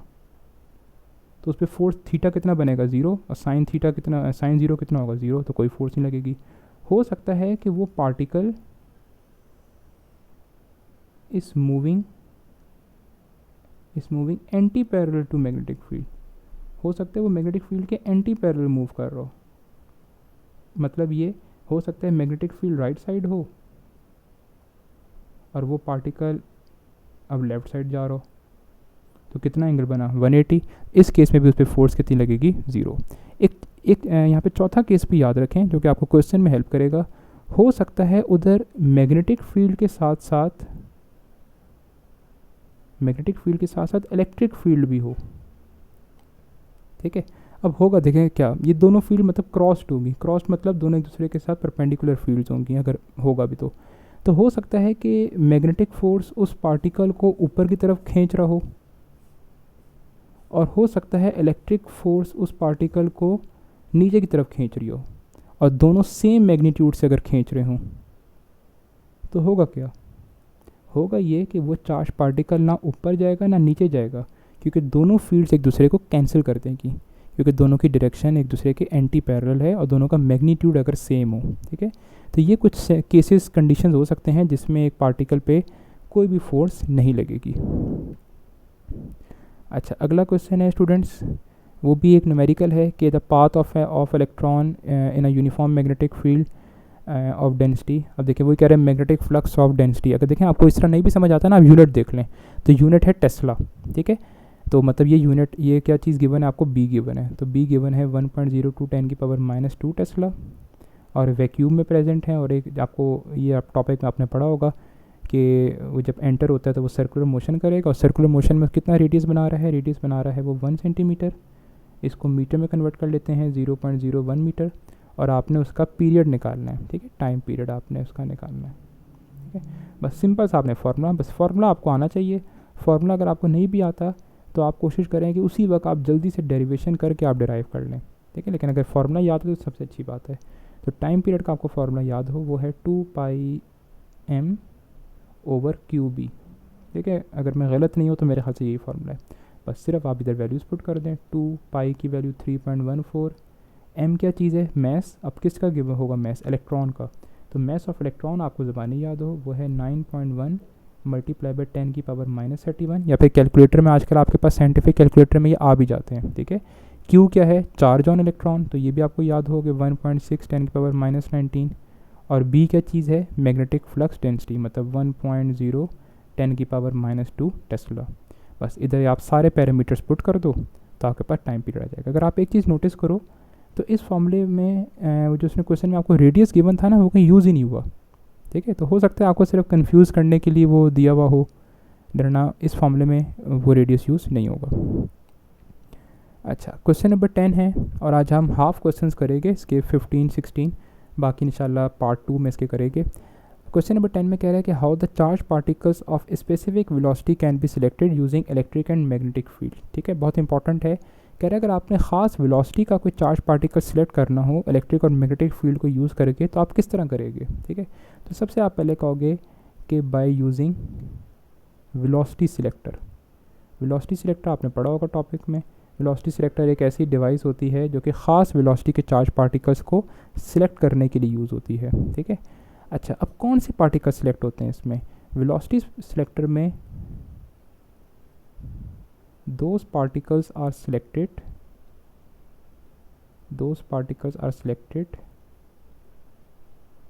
which goes undeflected। अब होता क्या है, वेलोसिटी सिलेक्टर के अंदर दोनों फील्ड्स होती हैं। वेलोसिटी सिलेक्टर के अंदर मैग्नेटिक फील्ड भी होती है और वेलोसिटी सिलेक्टर के अंदर इलेक्ट्रिक फील्ड भी होती है। समझने से अगर मैं वेलोसिटी सिलेक्टर बना रहा हूँ ब्लॉक डायग्राम में, तो इसके अंदर इलेक्ट्रिक फील्ड भी होगी, इसके अंदर मैग्नेटिक फील्ड भी होगी, लेकिन दोनों एक दूसरे के साथ क्रॉस्ड होती हैं, मतलब दोनों एक दूसरे के साथ 90 के एंगल पे होती हैं, परपेंडिकुलर होती हैं। तो उससे होता क्या है, अब आपके पास यहाँ पे समझ लें बीम ऑफ पार्टिकल्स हैं, यहाँ पे काफ़ी सारे पार्टिकल्स हैं जिनकी वेलोसिटी डिफरेंट है, ठीक है। समझ लें ऐसे मेरे पास पार्टिकल हैं जिनकी वेलोसिटी 100 से लेकर 1000 के दरमियान है, और मुझे ऐसे पार्टिकल सेलेक्ट करने हैं जिनकी वेलोसिटी कितनी हो, 500 मीटर पर सेकेंड हो। समझ आई बात, आपके पास 100 मीटर पर सेकंड से लेकर 1000 मीटर पर सेकंड तक के चार्ज पार्टिकल्स मिक्स हुए में, आपने सिर्फ 500 मीटर पर सेकंड वाले चार्ज पार्टिकल्स को सिलेक्ट करना है, ठीक है।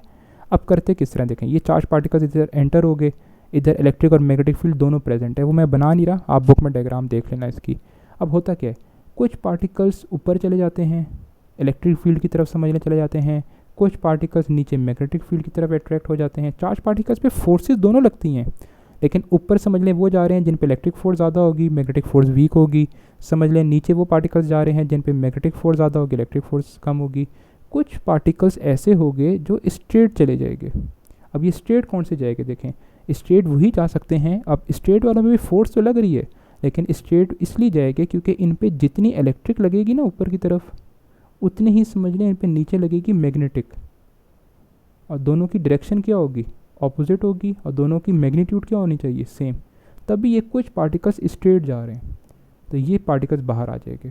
अब हमने करना क्या है, ये जो पार्टिकल्स बाहर आ रहे हैं ना, ये पार्टिकल्स किस वेलोसिटी के होने चाहिए, 500 मीटर पर सेकंड के, ठीक है। अब ऐसा करते किस तरह, ज़रा ये समझें। आपने ही देखना है कि जो पार्टिकल्स स्ट्रेट आ रहे हैं, अनडिफ्लेक्टेड आ रहे हैं, ये कौन से पार्टिकल्स हैं, ये वो पार्टिकल्स हैं जिन पे मैग्नेटिक फोर्स और जिन पे इलेक्ट्रिक फोर्स क्या लग रही है, इक्वल लग रही है, ठीक है। बस अब आपने ये इसको लिख लिया फॉर्म में, मैग्नेटिक फोर्स का फार्मूला पुट कर दें, QVB sin थीटा, और इलेक्ट्रिक फोर्स का फॉर्मूला है क्यू ई। ठीक है, तो क्यू और क्यू आपस में कैंसिल हो गए। अब थीटा कितना है, हमने कहा था कि दोनों फील्ड्स क्रॉस्ड हैं, 90 के एंगल पे हैं, तो डेफिनेटली वो चार्ज पार्टिकल भी कितना एंगल बना रहा होगा, 90 बना रहा होगा। तो आपने थीटा इधर 90 पुट कर देना है और साइन 90 कितना होता है 1। तो V B is equal to E. और v के लिए अगर आप v वेलोसिटी है तो v के लिए अगर आप इक्वेशन रीअरेंज करो तो e ओवर b। अब करना क्या, ज़रा देखें दोबारा, आप ज़रा टॉपिक पे हैं। मैंने आपको कहा कि आपको किस वेलोसिटी के पार्टिकल सेलेक्ट करने हैं, 500 मीटर पर सेकेंड। तो आपने वेलोसिटी इस इक्वेशन से 500 लेकर आनी है। अब वेलोसिटी 500 कब आएगी, जब आपने e और b की वैल्यूज़ ऐसी एडजस्ट करनी है कि इन दोनों को डिवाइड करके आंसर कितना है 500। समझ आया। सो मैंने जिस तरह मैंने e की वैल्यू सेट की हुई है 1000 और b की वैल्यू सेट की हुई है 2, तो e ओवर b का आंसर क्या आएगा 500। तो ये अब ऑटोमेटिकली जो है मुझे 500 वाले चार्ज पार्टिकल को सिलेक्ट करके देगा। ठीक है, तो e ओवर b की रेशो असल में, ये चीज़ याद रखें, e ओवर b की रेशो असल में ये डिटरमाइन करती है कि आपने किस वेलोसिटी के पार्टिकल्स को सिलेक्ट करना है। अगर आपने e की वैल्यू 1000, b की वैल्यू 2, तो आंसर कितना आएगा 500। तो 500 वेलोसिटी के पार्टिकल्स स्ट्रेट आ जाएंगे। ठीक है, अगर आपको 1000 वेलोसिटी के पार्टिकल सेलेक्ट करने हो तो e और ओवर b की वैल्यूज इस तरह रखनी है कि आंसर आपके पास 1000 आए। तो स्टूडेंट ये जो था क्वेश्चन ये कंप्लीट हो गया। अगला क्वेश्चन है वो है, अब आपने बताना है अब MRI के बारे में, और इसके आपने स्टेप्स लिखने, इसके प्रिंसिपल आपने स्टेप्स में बताना है। सबसे पहले आपको MRI पता हो। MRI क्या होता है, MRI होता है मैग्नेटिक रेजोनेंस इमेजिंग।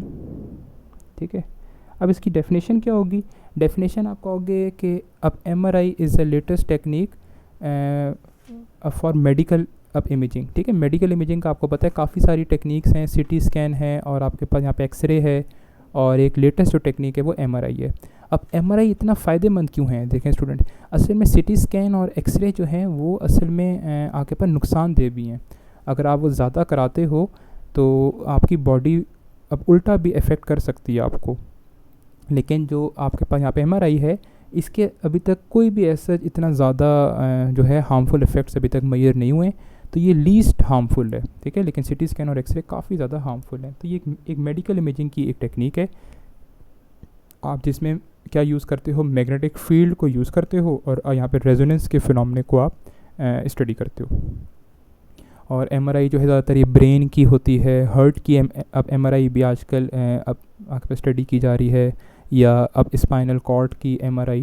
ठीक है, अच्छा, अब इसके आपने स्टेप्स लिखने हैं। सबसे पहले आपको ये पता हो कि MRI हमारी बॉडी में किस चीज़ के साथ डील करती है। तो हमारी जो स्टूडेंट बॉडी है उसमें तकरीबन आई थिंक 60% वाटर है मेरे ख्याल से, 60% उसमें मेरे ख्याल से शायद वाटर है, सॉरी 60%, ये अगर मैं गलत हूँ तो आप ठीक कर लीजिएगा, 60% शायद उसमें वाटर है। ठीक है, और वाटर का आपका फार्मूला पता है H2O। ठीक है, तो वाटर में के फार्मूले में भी हाइड्रोजन है। ठीक है, और हाइड्रोजन को आप एक और नाम देते हो प्रोटॉन। ठीक है, तो कहने का मतलब ये है कि हमारी बॉडी में अगर 60% वाटर है और अगर वाटर में हाइड्रोजन मतलब प्रोटॉन है, तो हमारी बॉडी में प्रोटॉन्स की क्वांटिटी बहुत ज़्यादा होगी, ऑब्वियस सी बात है ना। तो MRI असल में डील किसके साथ करती है, हमारी बॉडी में प्रोटॉन्स के साथ डील करती है। अब एक चीज़ आपने थोड़ी सी क्वांटम फिज़िक्स की ये एक चीज़ है, वो ये है कि प्रोटॉन्स जो हैं असल में हमारी बॉडी में स्पिन कर रहे होते हैं, और अगर आपको पता है कि प्रोटॉन्स अगर जो हैं वो स्पिन कर रहे हैं तो वो अपने आसपास एक मैग्नेटिक फील्ड जनरेट करते हैं। ठीक है, और मैग्नेटिक फील्ड अगर जनरेट कर रहे हैं तो मैग्नेटिक फील्ड का मतलब है कि उनका कोई ना कोई एक नॉर्थ और एक साउथ होगा। तो जिस तरह अगर मैं एक प्रोटॉन ये अगर मैं बनाऊँ, मैंने कहा जी ये स्पिन कर रहा है। ठीक है, समझ लीजिए इस तरह, जिस तरह वो होता था ना, टॉप होता था आपके यहाँ पे अब लट्टू जिसको कहते थे, अब लट्टू जिस तरह आप ज़मीन पे घुमाते हो, समझ लो इस तरह वो लट्टू जो है प्रोटॉन है और वो इस तरह स्पिन कर रहा है। ठीक है, अब जब ये स्पिन कर रहा है तो ये क्या जनरेट कर रहा है, मैग्नेटिक फील्ड। और मैग्नेटिक फील्ड समझ लें किस तरह जनरेट कर रहा है, किसका समझ लें, ऊपर नॉर्थ बन रहा है और नीचे साउथ बन रहा है। अब हमारी बॉडी में एक प्रोटॉन तो नहीं, हमारी बॉडी में बेशुमार प्रोटॉन्स हैं, और हर प्रोटॉन अपनी अपनी डायरेक्शन में स्पिन कर रहा है।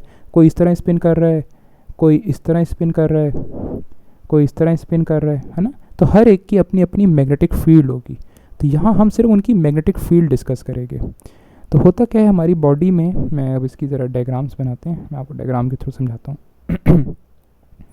ये मैंने समझ लें बॉडी का बनाई ब्लॉक डायग्राम। अब इस जो यहाँ पे बॉडी में जो है समझ लें काफ़ी सारे प्रोटॉन्स हैं और हर प्रोटॉन अपनी डिफरेंट डायरेक्शन में स्पिन कर रहा है। और ये जो अब मैंने यहाँ पे बनाया ना आपके यहाँ पे एरो, ये उनकी मैग्नेटिक फील्ड शो कर रहे हैं। तो इस तरह बेशुमार प्रोटॉन्स हैं जो अपनी अपनी डायरेक्शन में ये, और हर एक की मैग्नेटिक फील्ड डिफरेंट है और तकरीबन अब ओवरऑल जो मैग्नेटिक फील्ड होगी वो ज़ीरो ही होगी, वरना तो आपकी बॉडी मैग्नेट से अट्रैक्ट होना शुरू हो जाती है ना। तो ये तमाम ये है इस तरह।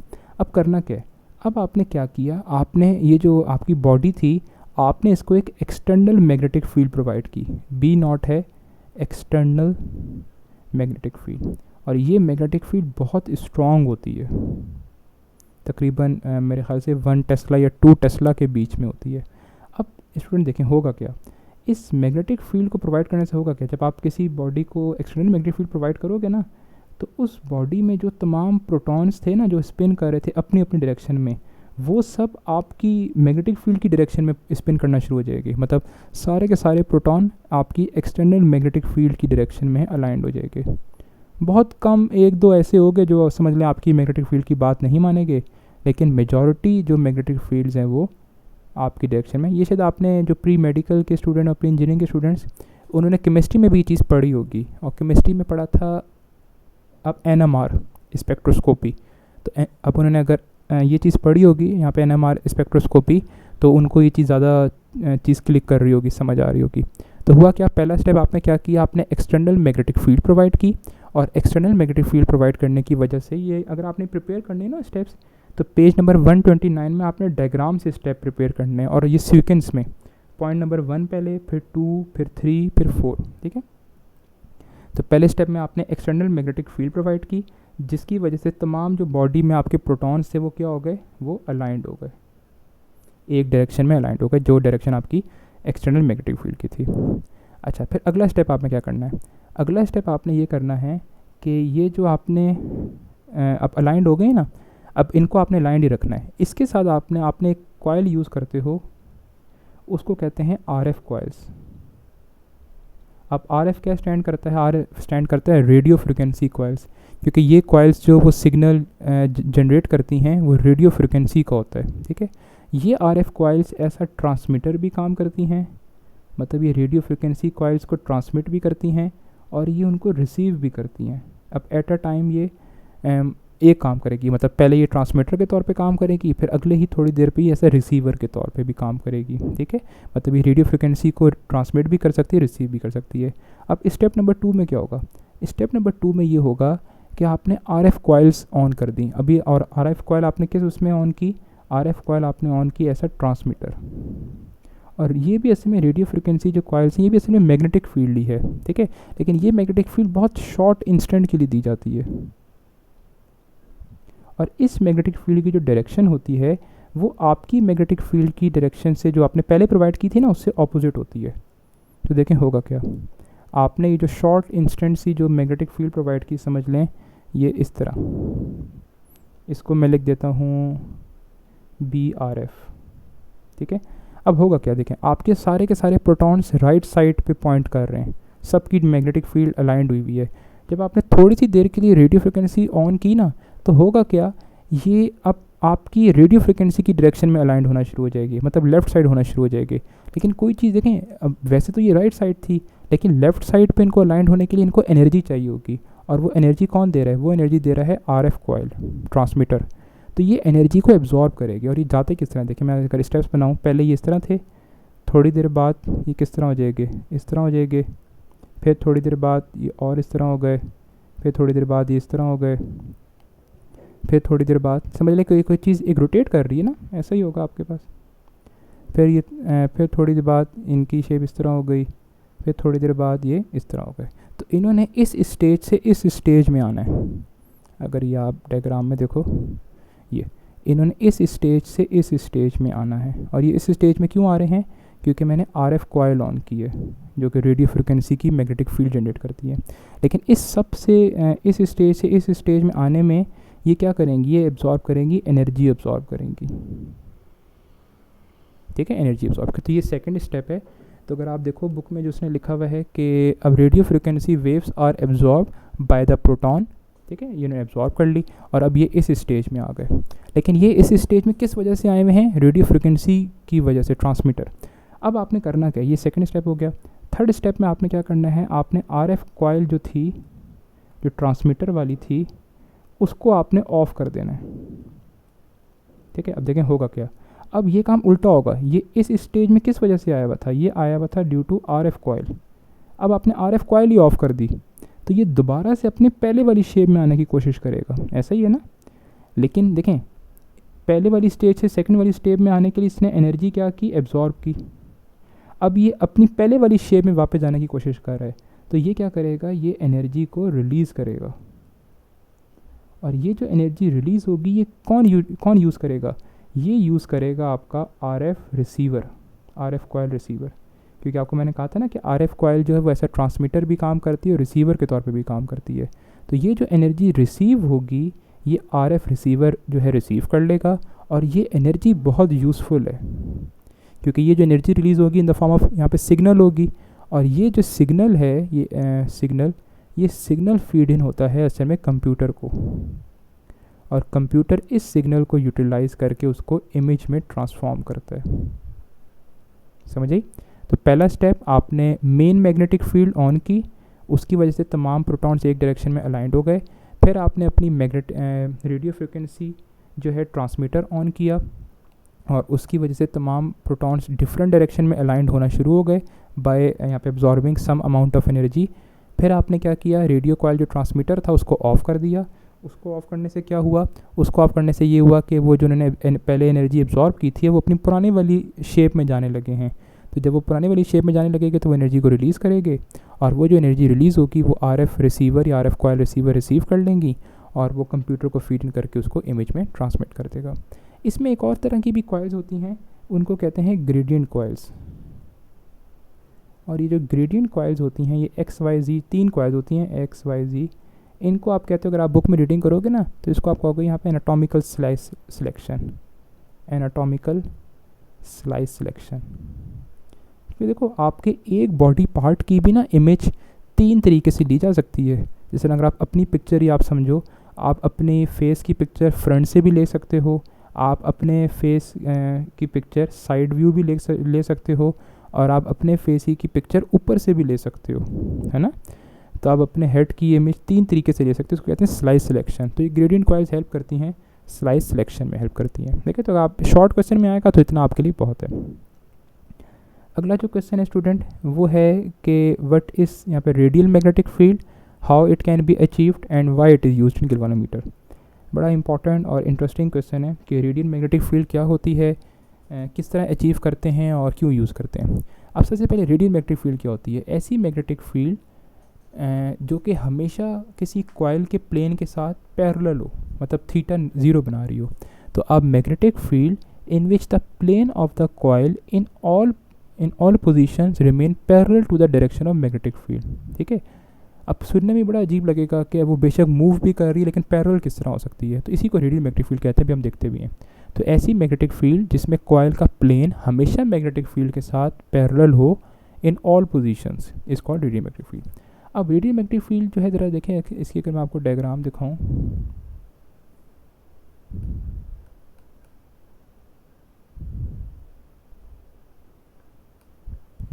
अब रेडियल मैग्नेटिक फील्ड की डायग्राम किस तरह होती है ज़रा देखें।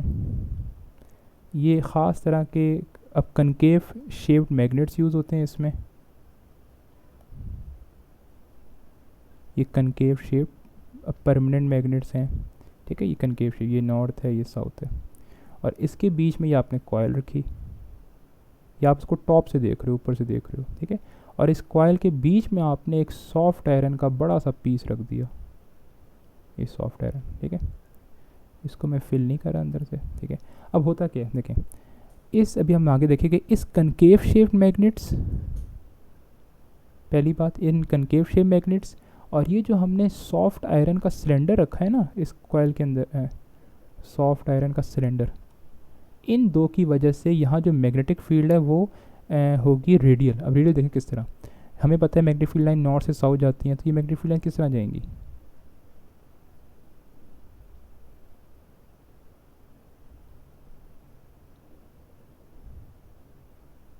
अब आप अगर आप यहाँ पे देखें तो ये तमाम जो मैग्नेटिक फील्ड लाइंस हैं, अगर आप इनको गौर करें, ये इस कॉइल के प्लेन के, ये देखें कॉइल तो ये थी ना, इस कॉइल का जो ये प्लेन है, ये जो कॉइल का प्लेन है, ये इस कॉइल के प्लेन के साथ कितने एंगल बना रही हैं, ये पैरेलल है। तो ये कॉइल ये तो मूव करता रहेगा ये कॉइल, लेकिन हर दफ़ा मैग्नेटिक फील्ड ऐसी ही बनेगी। आपको मैं थोड़ा सा अगर ये होता है तो जूम करके दिखाता हूँ।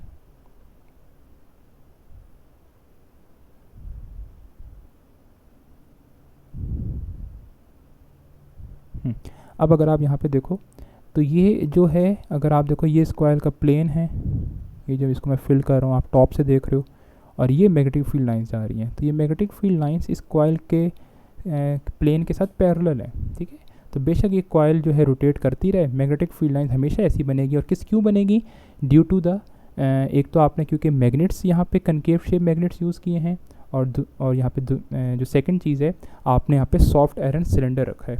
और सॉफ्ट आयरन सिलेंडर रखने से हुआ क्या है, इसने ना मैग्नेटिक फील्ड को एक तो अब आपके पास यहाँ पे इंटेंसीफाई कर दिया, और जो तमाम आपकी मैग्नेटिक फील्ड लाइंस थी उनको कंसंट्रेट कर दिया। देखें सारी मैग्नेटिक फील्ड लाइंस को ना अंदर उसने जमा कर दी है, जिसकी वजह से सारी की सारी मैग्नेटिक फील्ड लाइंस जो हैं वो अंदर होगी।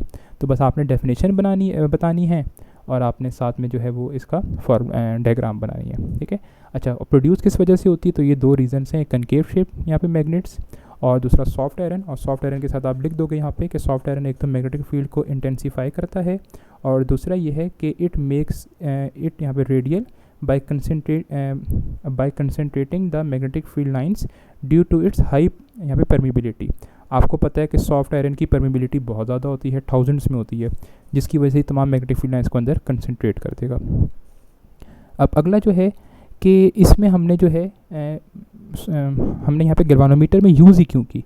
अब देखें, हम ये चाहते हैं कि गैल्वानोमीटर का काम क्या है कि जब करंट फ्लो करे तो वो गैल्वानोमीटर की कॉइल मूव करे, और मतलब आपको पता है कि उसमें अंदर टॉर्क प्रोड्यूस होता है ना कॉइल में। तो टॉर्क का फार्मूला क्या है? NIBA cos अल्फ़ा, ठीक है। और अल्फ़ा जो एंगल है वो है बिटवीन प्लेन ऑफ कॉइल और मैग्नेटिक फील्ड, ठीक है। अच्छा, अब अगर आप देखो N कांस्टेंट है, B कांस्टेंट है, A कांस्टेंट है, I और अल्फ़ा ये दो चेंज हो सकते हैं, ये वेरिएबल्स हैं। लेकिन मैं चाहता क्यों? देखें, गैल्वानोमीटर का ये काम है कि वो करंट की वजह से उसमें टॉर्क प्रोड्यूस हो, मतलब कॉइल रोटेट करे। मैं ये नहीं चाहता कि वो अल्फ़ा भी उसमें आ जाए वेरिएबल, क्योंकि अगर अल्फ़ा भी अगर वेरिएबल इन्वॉल्व हो जाएगा तो फिर तो मुझे पता ही नहीं चलेगा कि ये जो टॉर्क में चेंज आ रहा है ये अल्फ़ा की वजह से आ रहा है या फिर करंट की वजह से आ रहा है ना। तो मैं चाहता ये हूँ कि टॉर्क सिर्फ किस पे डिपेंड करे?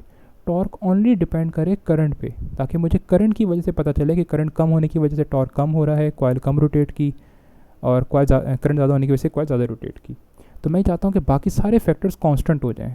बाकी सारे कांस्टेंट का मतलब अल्फ़ा भी कांस्टेंट हो जाए, और अल्फ़ा कांस्टेंट करने का मतलब ये है कि आप अल्फ़ा को 0 आप रखना चाह रहे हो ताकि cos 0 1 हो जाए, ठीक है।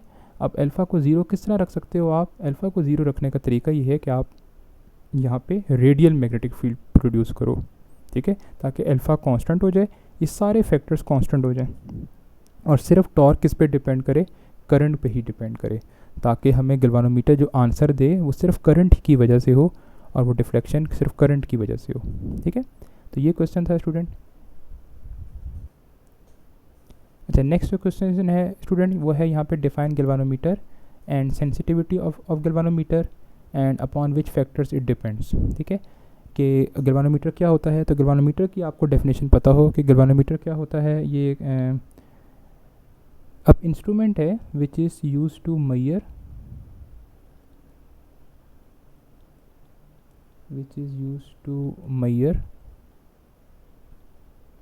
And detect small electric currents. तो अगर आपने बहुत स्मॉल करंट्स को अगर मेजर करना हो या डिटेक्ट करना हो तो आप गैल्वानोमीटर यूज़ करते हो। अगर ज़्यादा करंट्स आ जाएगी तो फिर आप एमीटर यूज़ करोगे। अब जो सेंसिटिविटी ऑफ गैल्वानोमीटर की जो डेफिनेशन थी वो आपके रिड्यूस सिलेबस के अकॉर्डिंग अब नहीं है, वरना वो अब आपके पास यहाँ पे लैंप स्केल अरेंजमेंट से सेंसिटिविटी की डिफ़ाइन होती थी। लेकिन गैल्वानोमीटर की सेंसिटिविटी समझे, गैल्वानोमीटर की सेंसिटिविटी होती क्या है। आपने कहा कि सर 2 गैल्वानोमीटर है, मैंने कहा जी ये गैल्वानोमीटर बहुत ज़्यादा सेंसिटिव है। तो गैल्वानोमीटर सेंसिटिव होने का मतलब क्या होता है? गैल्वानोमीटर सेंसिटिव होने का मतलब ये होता है कि ये अगर करंट में थोड़ा सा भी चेंज आएगा ना, स्मॉल करंट, बहुत करंट में माइनर सा भी चेंज आएगा, तो ये डिफ्लेक्शन क्या शो करेगा? ये डिफ्लेक्शन बहुत ज़्यादा शो करेगा, तभी आप इसको सेंसिटिव कहोगे ना। जिस तरह आप कहते हो कि जी ये बंदा बहुत सेंसिटिव है, मतलब ये छोटी से छोटी बात को भी बुरा मान लेता है। इसी तरह गैल्वानोमीटर सेंसिटिव होने का मतलब ये है कि अगर इसमें करंट माइनर सा भी चेंज आएगा तो ये डिफ्लेक्शन अपनी बहुत ज़्यादा चेंज करेगा। ठीक है, अब इसका फॉर्मूला क्या होता है सेंसिटिविटी ऑफ गैल्वानोमीटर का? तो वो आपने पढ़ा है, वो है theta over I is equal to NAB over C। तो ये जो थीटा ओवर आई है इसको नाम देते हैं सेंसिटिविटी ऑफ गैल्वानोमीटर। ठीक है, ये फैक्टर कहलाता है सेंसिटिविटी ऑफ गैल्वानोमीटर। तो बुक में भी अगर आप देखो तो इसमें लिखा हुआ है कि आ सेंसिटिव यहाँ पे galvanometer is one which produces large scale यहाँ पे deflection for small values of current. ठीक है, अच्छा अब देखो, अगर आपने गैल्वानोमीटर को सेंसिटिव बनाना है तो मतलब आपने थीटा ओवर आई पूरे फैक्टर को आपने इंक्रीज़ करना है। ठीक है, और ये पूरा फैक्टर कब इंक्रीज़ होगा? जब ये राइट साइड वाला फैक्टर जो है ये इंक्रीज़ होगा। ठीक है, अब राइट साइड वाला फैक्टर इंक्रीज़ करने के क्या क्या तरीके देखें, उसने क्वेश्चन में कहा है या तो आप नंबर ऑफ़ टर्न्स, एन जो है वो नंबर ऑफ़ टर्न्स है, या तो आप नंबर ऑफ़ टर्न्स बढ़ा लो। दूसरा तरीका क्या है, या तो आप एरिया ऑफ कॉइल बढ़ा लो, और देखो या तो आप मैग्नेटिक फील्ड बढ़ा लो, B magnetic field strong use कर लो, या फिर सी जो है टॉर्शनल कांस्टेंट जो है वो आप ऐसा वायर यूज़ करो जिसकी सी की वैल्यू कम हो, टॉर्शनल कांस्टेंट कम हो। ठीक है, अब इसमें जो पैरामीटर फिजिकली हम ले सकते हैं ना, वो हम यूज़ करते हैं मैग्नेटिक फील्ड और टॉर्शनल कांस्टेंट।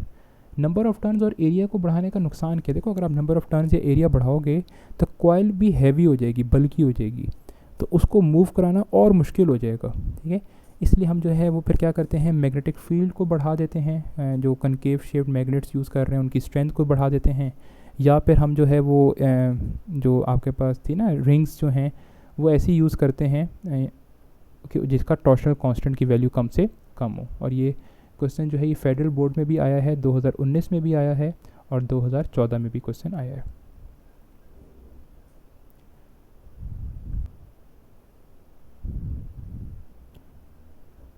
अच्छा स्टूडेंट्स, नेक्स्ट जो हमारे पास क्वेश्चन है जो फेडरल बोर्ड में काफ़ी दफ़ा शॉर्ट में भी और लॉन्ग में भी क्वेश्चन पार्ट में आया हुआ है, वो ये है कि आप गैल्वानोमीटर को वोल्ट मीटर में और गैल्वानोमीटर को आप एम मीटर में किस तरह कन्वर्ट कर सकते हो। ठीक है, तो इसमें आप पॉइंट्स बना के लिखें। सबसे पहले स्टूडेंट्स आपने क्या करना है, आपने वोल्ट मीटर की डेफिनेशन लिखनी है। ठीक है, वो मैंने यहाँ लिखी नहीं है, वो आपने ख़ुद लिखनी है, बल्कि पहले एम मीटर वाला क्वेश्चन है। एक सेकेंड, हाँ जी, पहले जो है एम मीटर वाला क्वेश्चन है कि how a galvanometer can be converted into ammeter. सबसे पहले एम मीटर की डेफिनेशन लिख लें कि अब ammeter is a measuring यहाँ पे instrument which is use to measure the electric current in a circuit. तो अगर आपने मिली एम्पेयर में या फिर अगर आपने एम्पेयर में अगर करंट मेजर करने हो किसी भी इलेक्ट्रिकल सर्किट में, तो जो डिवाइस यूज़ होती है वो यूज़ होती है एम मीटर। ठीक है, और अगर बहुत स्मॉल करंट्स को मेजर करना हो, डिटेक्ट करना हो, मतलब माइक्रो एम्पेयर वाले करंट्स को, तो वो गैल्वानोमीटर।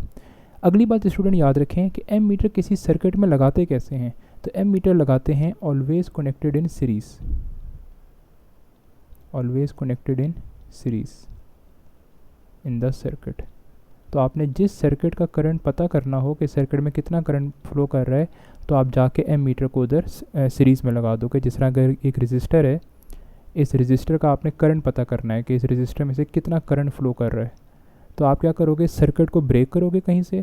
ठीक है, समझ लो आपने सर्किट को यहाँ से ब्रेक किया और आपने यहाँ पे जाके एक एम मीटर लगा दिया। और एम मीटर सीरीज़ में ही क्यों लगाते हैं, क्योंकि सीरीज़ में ही करंट सेम होगा ना, जितना गैल्वानोमीटर जितना इस रजिस्टर से करंट फ्लो कर रहा होगा उतना ही करंट एम मीटर से फ्लो करेगा, और एम मीटर आपको बता देगा कि जी इसमें से 1 एम्पेयर या 2 एम्पेयर फ्लो कर रहा है। अब एम मीटर बनता किस तरह है, एम मीटर बनता है आप गैल्वानोमीटर को ही कन्वर्ट करते हो एम मीटर में बाय सम मॉडिफिकेशन। अब मॉडिफिकेशन होती क्या है, देखें, अब गैल्वानोमीटर के अंदर भी अपनी एक रेजिस्टेंस होती है, उसको आर जी कहते हैं। आपने करना क्या, आपने एक गैल्वानोमीटर लेना है, आपने एक गैल्वानोमीटर लेना है और उसके साथ आपने पैरेलल में एक स्मॉल रेजिस्टेंस लगानी है, और उस स्मॉल रेजिस्टेंस को कहते हैं शंट रेजिस्टेंस। ठीक है, डायग्राम बनाते हैं। सबसे पहले गैल्वानोमीटर बना लेते हैं। तो ये मैंने गैल्वानोमीटर बना लिया। इस गैल्वानोमीटर के अंदर भी अपनी रेजिस्टेंस होती है जो कि इसकी कॉइल की वजह से होती है, उसको RG कह रहे हैं। आपने इस गैल्वानोमीटर के साथ पैरेलल में एक रेजिस्टेंस लगा दी जिसको आप नाम दे रहे हो शंट रेजिस्टेंस, तो ये RS हो गई। ठीक है, अच्छा अब होता क्या है, गैल्वानोमीटर के ऊपर जो स्केलिंग हुई होगी वो हुई होगी माइक्रो एम्पेयर में, तो आप तो इसको एम मीटर में कन्वर्ट कर रहे हो, तो आपने उस स्केलिंग को कन्वर्ट करके एम्पेयर में कन्वर्ट कर देना है। तो यही सेकंड पॉइंट है कि द स्केल इज़ मार्क्ड या स्केल विथ इन एम्पेयर। अच्छा अब होता क्या देखें स्टूडेंट, मैंने कहा पीछे से करंट आ रहा है आई वो करंट है जो कि मैं मेजर करना चाह रहा हूँ। ठीक है, अब जब आई इस पॉइंट पे पहुँचेगा तो करंट डिवाइड हो जाएगा। कुछ करंट गैल्वानोमीटर में से जाएगा, उस करंट को मैं नाम दे रहा हूँ IG, और कुछ करंट ऊपर चला जाएगा। अब ऊपर के करंट कितना जाएगा शंट में से, देखें यहाँ पे आप लगाओगे KCL, कितना करंट एंटर हो रहा है I, और लीव कितना कर रहा है, लीव कर रहा है IG, और ये ऊपर वाला। तो अगर आपने ऊपर वाला करंट निकालना हो तो आप माइनस कर दोगे, ऑब्वियस ही बात है। आप यहाँ पे टोटल करंट में से गैल्वानोमीटर का करंट माइनस कर दें तो वो ऊपर वाला करंट आ जाएगा। अब IG कौन सा करंट है, IG वो करंट है जिस पे galvanometer full scale deflection show कर देता है। ठीक है, तो इसलिए उसकी हम रेंज बढ़ाना चाह रहे हैं असल में। तो RS जो है represents the shunt resistance, RG represents the galvanometer resistance, और IG B the current eight which the galvanometer shows full scale deflection. तो असल में गैल्वानोमीटर की रेंज सिर्फ IG तक थी। अगर आप IG से ज़्यादा करंट फ्लो कराओगे ना गैल्वानोमीटर में से, तो या तो गैल्वानोमीटर जल जाएगा या गैल्वानोमीटर की सुई मैक्सिमम पे रहेगी, तो मैक्सिमम से आगे तो नहीं जा सकती, तो आपको पता ही नहीं चलेगा करंट फ्लो कितना कर रहा है। तो इसलिए आप उसकी रेंज बढ़ा रहे हो और आप कितना करंट मेजर करना चाह रहे हो I, तो let I be the current which has to be measured. ठीक है, अब आपने करना क्या, अगर आप देखें तो ये शंट रेजिस्टेंस और ये गैल्वानोमीटर जो हैं ये दोनों आपस में पैरेलल में हैं। ठीक है, तो आप इधर लिखोगे इसकी डेरिवेशन में कि RS and RG are in parallel. अगर दोनों पैरेलल हैं तो पैरेलल में आपको क्या पता है क्या चीज़ सेम होती है, पैरेलल में सेम होता है वोल्टेज। मतलब जितना वोल्टेज ये शंट रेजिस्टेंस यूज़ कर रहा है उतना ही वोल्टेज ये गैल्वानोमीटर भी यूज़ कर रहा है। ठीक है, अब शंट रेजिस्टेंस का वोल्टेज निकालने का फार्मूला क्या होता है, कोई भी रेजिस्टेंस हो तो वो फार्मूला होता है V = IR, सिंपल सा फार्मूला है। तो VRS मतलब वो वोल्टेज जो शंट रेजिस्टेंस यूज़ कर रहा है, तो फार्मूला क्या होगा, वो करंट जो कि शंट से गुजर रहा है मल्टीप्लाई बाय रेजिस्टेंस मतलब RS। अगला चीज़ है कि वो वो वोल्टेज जो गैल्वानोमीटर यूज़ कर रहा है, तो वही वो करंट जो गैल्वानोमीटर से गुजर रहा है मल्टीप्लाई बाय रेजिस्टेंस RG। अभी हमने डायग्राम में कहा है कि जो शंट रेजिस्टेंस है, हमने कहा है कि जो शंट में से जो करंट गुजर रहा है उसको हमने नाम दिया है I - IG। तो जो शंट का जो करंट है उसकी जगह हम पुट कर देंगे I - IG। तो शंट में के करंट की जगह पुट कर दिया I - IG, RS ऐसे ही आ गया, IG RG। अब हमने जो करना है, हमने असल में निकालनी है शंट रेजिस्टेंस की वैल्यू। तो शंट रेजिस्टेंस की वैल्यू निकालने के लिए इस इक्वेशन को रीअरेंज कर लेते हैं। तो ये इक्वेशन बन जाएगी कि RS = IG RG over I - IG। तो ये स्टूडेंट्स हमारे पास जो है ये शंट रेजिस्टेंस की इक्वेशन आ गई। और शंट रेजिस्टेंस की वैल्यू डिपेंड करती है कि आपने किस रेंज का एमीटर बनाना है। अच्छा स्टूडेंट, इसमें एक और बात आप याद रखें, MCQC के लिए है, एक एमीटर अच्छे से अच्छा एमीटर वो होगा जिसकी रेजिस्टेंस कम से कम हो। ठीक है, इसकी रीजनिंग में भी आपको अगले शॉर्ट क्वेश्चन में बताऊंगा। तो अच्छे से अच्छा गुड एमीटर वो कहलाएगा जिसकी रेजिस्टेंस कम से कम हो। और एक आइडियल एमीटर जो होता है, मतलब सबसे बेस्ट, जो कि आपको एक्यूरेट आंसर्स दे बिल्कुल 100%, उसकी रेजिस्टेंस अब स्टूडेंट 0 होनी चाहिए। ठीक है, तो एक MCQs याद रख लें, एक good ammeter should have very low resistance and an ideal ammeter should have 0 resistance. ठीक है, और एक और कुछ पॉइंट्स, एमीटर हमेशा हम सीरीज़ में लगाते हैं और एमीटर के अंदर जो शंट रेजिस्टेंस है वो गैल्वानोमीटर के साथ पैरेलल में लगती है। ठीक है, अच्छा अगला टॉपिक जो है वो, अगर आपने ये टॉपिक अच्छी तरह समझा है तो अगला टॉपिक बिल्कुल इसी से ऑपोजिट है, तो हर चीज़ उससे डिफरेंट होगी। और अगला टॉपिक है कि how a galvanometer can be converted into voltmeter. सबसे पहले स्टूडेंट वोल्टमीटर की डेफिनेशन आप कर लें। तो आप वोल्टमीटर की क्या डेफिनेशन कहोगे कि आ वोल्टमीटर इज़ एन यहाँ पे instrument which is use to measure the potential difference between 2 points. तो अगर आपने किसी भी कंपोनेंट का वोल्टेज मेजर करना हो, पोटेंशियल डिफरेंस मेजर करना हो, तो आप क्या लगाते हो, वोल्ट मीटर लगाते हो। अच्छा, अब एम मीटर सीरीज़ में लगता है सर्किट में, तो वोल्ट मीटर किस में लगता है, तो वोल्ट मीटर लगता है पैरेलल में। तो आप कहोगे volt meter is always connected in parallel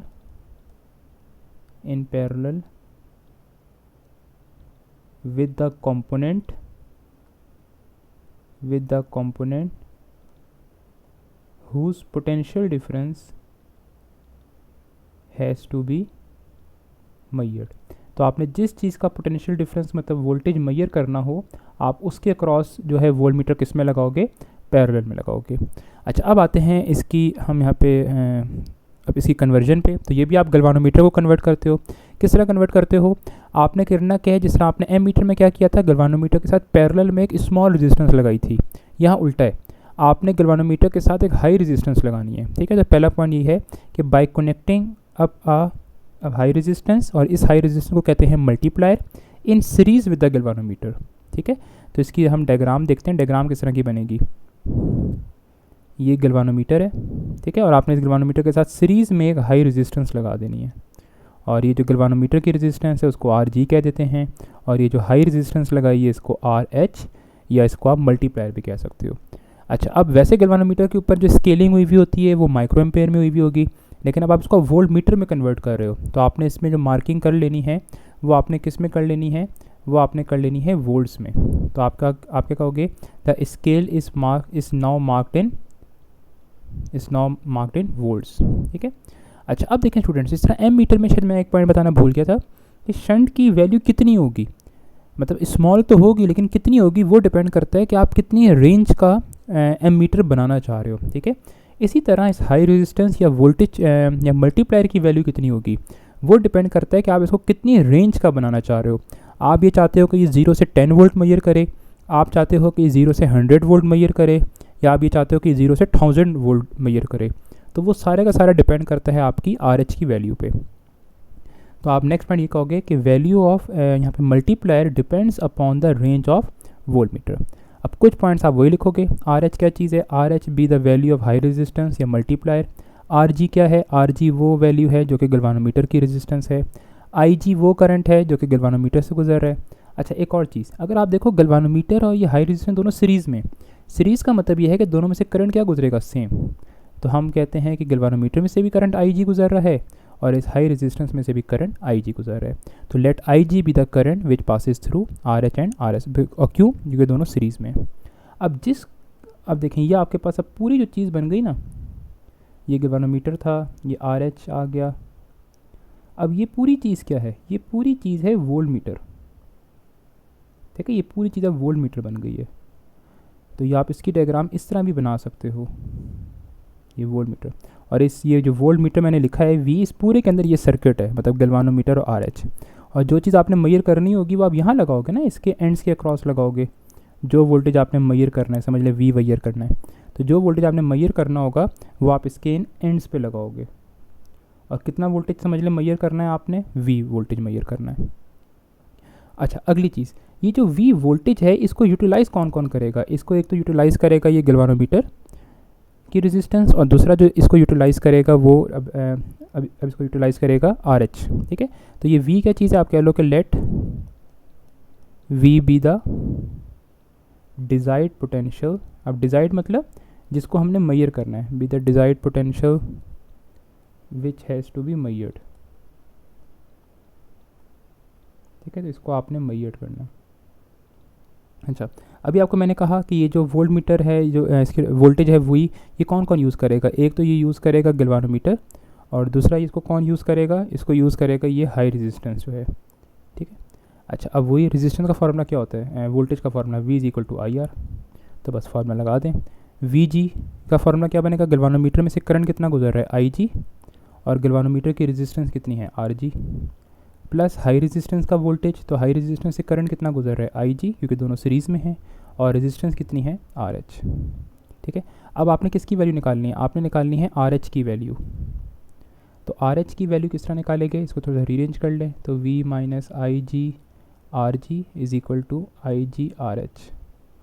तो आर एच की इक्वेशन क्या बनी, R H is equal to V minus I G R G over I G. ठीक है, अब अगर आप चाहो तो आप आई जी को दोनों साइड जो है वो डिवाइड भी कर सकते हो। ठीक है, तो ये क्वेश्चन आपके पास बन जाएगी V over I G minus I G R G over I G. तो ये आई जी और आई जी क्या हो जाएगी, कैंसिल हो जाएगी। तो R H is equal to V over I G minus I G. तो ये हमारे पास हाई रेजिस्टेंस या मल्टीप्लायर की वैल्यू का फॉर्मूला बन गया। ठीक है, अच्छा अब मैंने कहा ये वी वोल्टेज मेजर करेगा।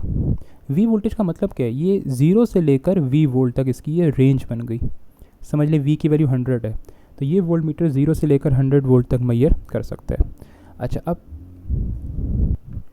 और इसमें एक और बात कि वोल्ट मीटर जो है उसकी रेजिस्टेंस हाई होनी चाहिए, अच्छे वोल्ट मीटर की रेजिस्टेंस ज़्यादा से ज़्यादा होनी चाहिए। ठीक है, और अगर एक आइडियल वोल्ट मीटर है तो उसकी रेजिस्टेंस इन्फिनिट होनी चाहिए, इन्फिनिटी। ठीक है, और एक ऑब्वियस सी भी बात है, वोल्ट मीटर की रेजिस्टेंस हाई ही होगी, क्योंकि अगर आप देखो वोल्ट मीटर की जो टोटल रेजिस्टेंस है वो किसकी इक्वल होगी, उसमें गैल्वानोमीटर और मल्टीप्लाई दोनों सीरीज़ में है, तो गैल्वानोमीटर की रेजिस्टेंस प्लस हाई रेजिस्टेंस, और हमें पता है कि हाई रेजिस्टेंस की वैल्यू काफ़ी ज़्यादा होती है, तो डेफिनेटली इफ़ेक्टिव या इक्वलेंट जो रेजिस्टेंस है वो ज़्यादा ही आएगी, तो वोल्ट मीटर की रेजिस्टेंस ज़्यादा ही होती है। ठीक है, तो ये था। अगला जो क्वेश्चन है ये फेडरल बोर्ड में काफ़ी दफ़ा आया है, और वो ये है कि why the resistance of ammeter is kept very small and that of voltmeter is very high, कि एम मीटर की रेजिस्टेंस स्मॉल क्यों रखते हैं और जो है वोल्ट मीटर की हाई क्यों रखते हैं। ठीक है, पहले एम मीटर पे आते हैं। आप सबसे पहले तो आप चाहो तो एम मीटर की डेफिनेशन लिख दो, फिर उसके बाद आप कहोगे कि एम मीटर जो है वो कनेक्टेड किस में होता है, ammeter is always connected in series in the circuit whose current has to be measured। आपने जिस सर्किट का करंट मेजर करना हो उस सर्किट में आप इसमें सीरीज में लगाते हैं।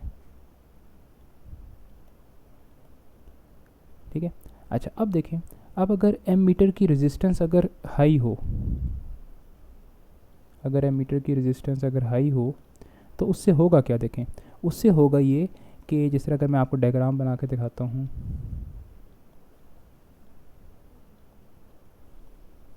उससे होगा ये, अगर एम मीटर की रेजिस्टेंस हाई होगी तो होगा क्या, उस सर्किट की टोटल रेजिस्टेंस जो है या इक्विवेलेंट रेजिस्टेंस जो है वो क्या हो जाएगी। अगर एम मीटर की रेजिस्टेंस हाई है तो सर्किट की इक्विवेलेंट रेजिस्टेंस भी क्या हो जाएगी, इंक्रीज़ हो जाएगी, और जब सर्किट की इक्विवेलेंट रेजिस्टेंस इंक्रीज़ हो जाएगी तो उस सर्किट में जो करंट की वैल्यू थी, जो सर्किट की करंट की वैल्यू थी वो डिक्रीज़ हो जाएगी। लेकिन आपका मकसद तो ये नहीं था, आपका मकसद तो सिर्फ ये था कि आपने एम मीटर को इसलिए लगाया ताकि वो इस सर्किट के करंट को मेजर करके बताए, लेकिन उसने इस सर्किट के करंट को क्या किया, उसने सर्किट के करंट को डिस्टर्ब कर दिया। और किस तरह डिस्टर्ब किया, उसने उस सर्किट का जो करंट है वो डिक्रीज़ कर दिया। ठीक है,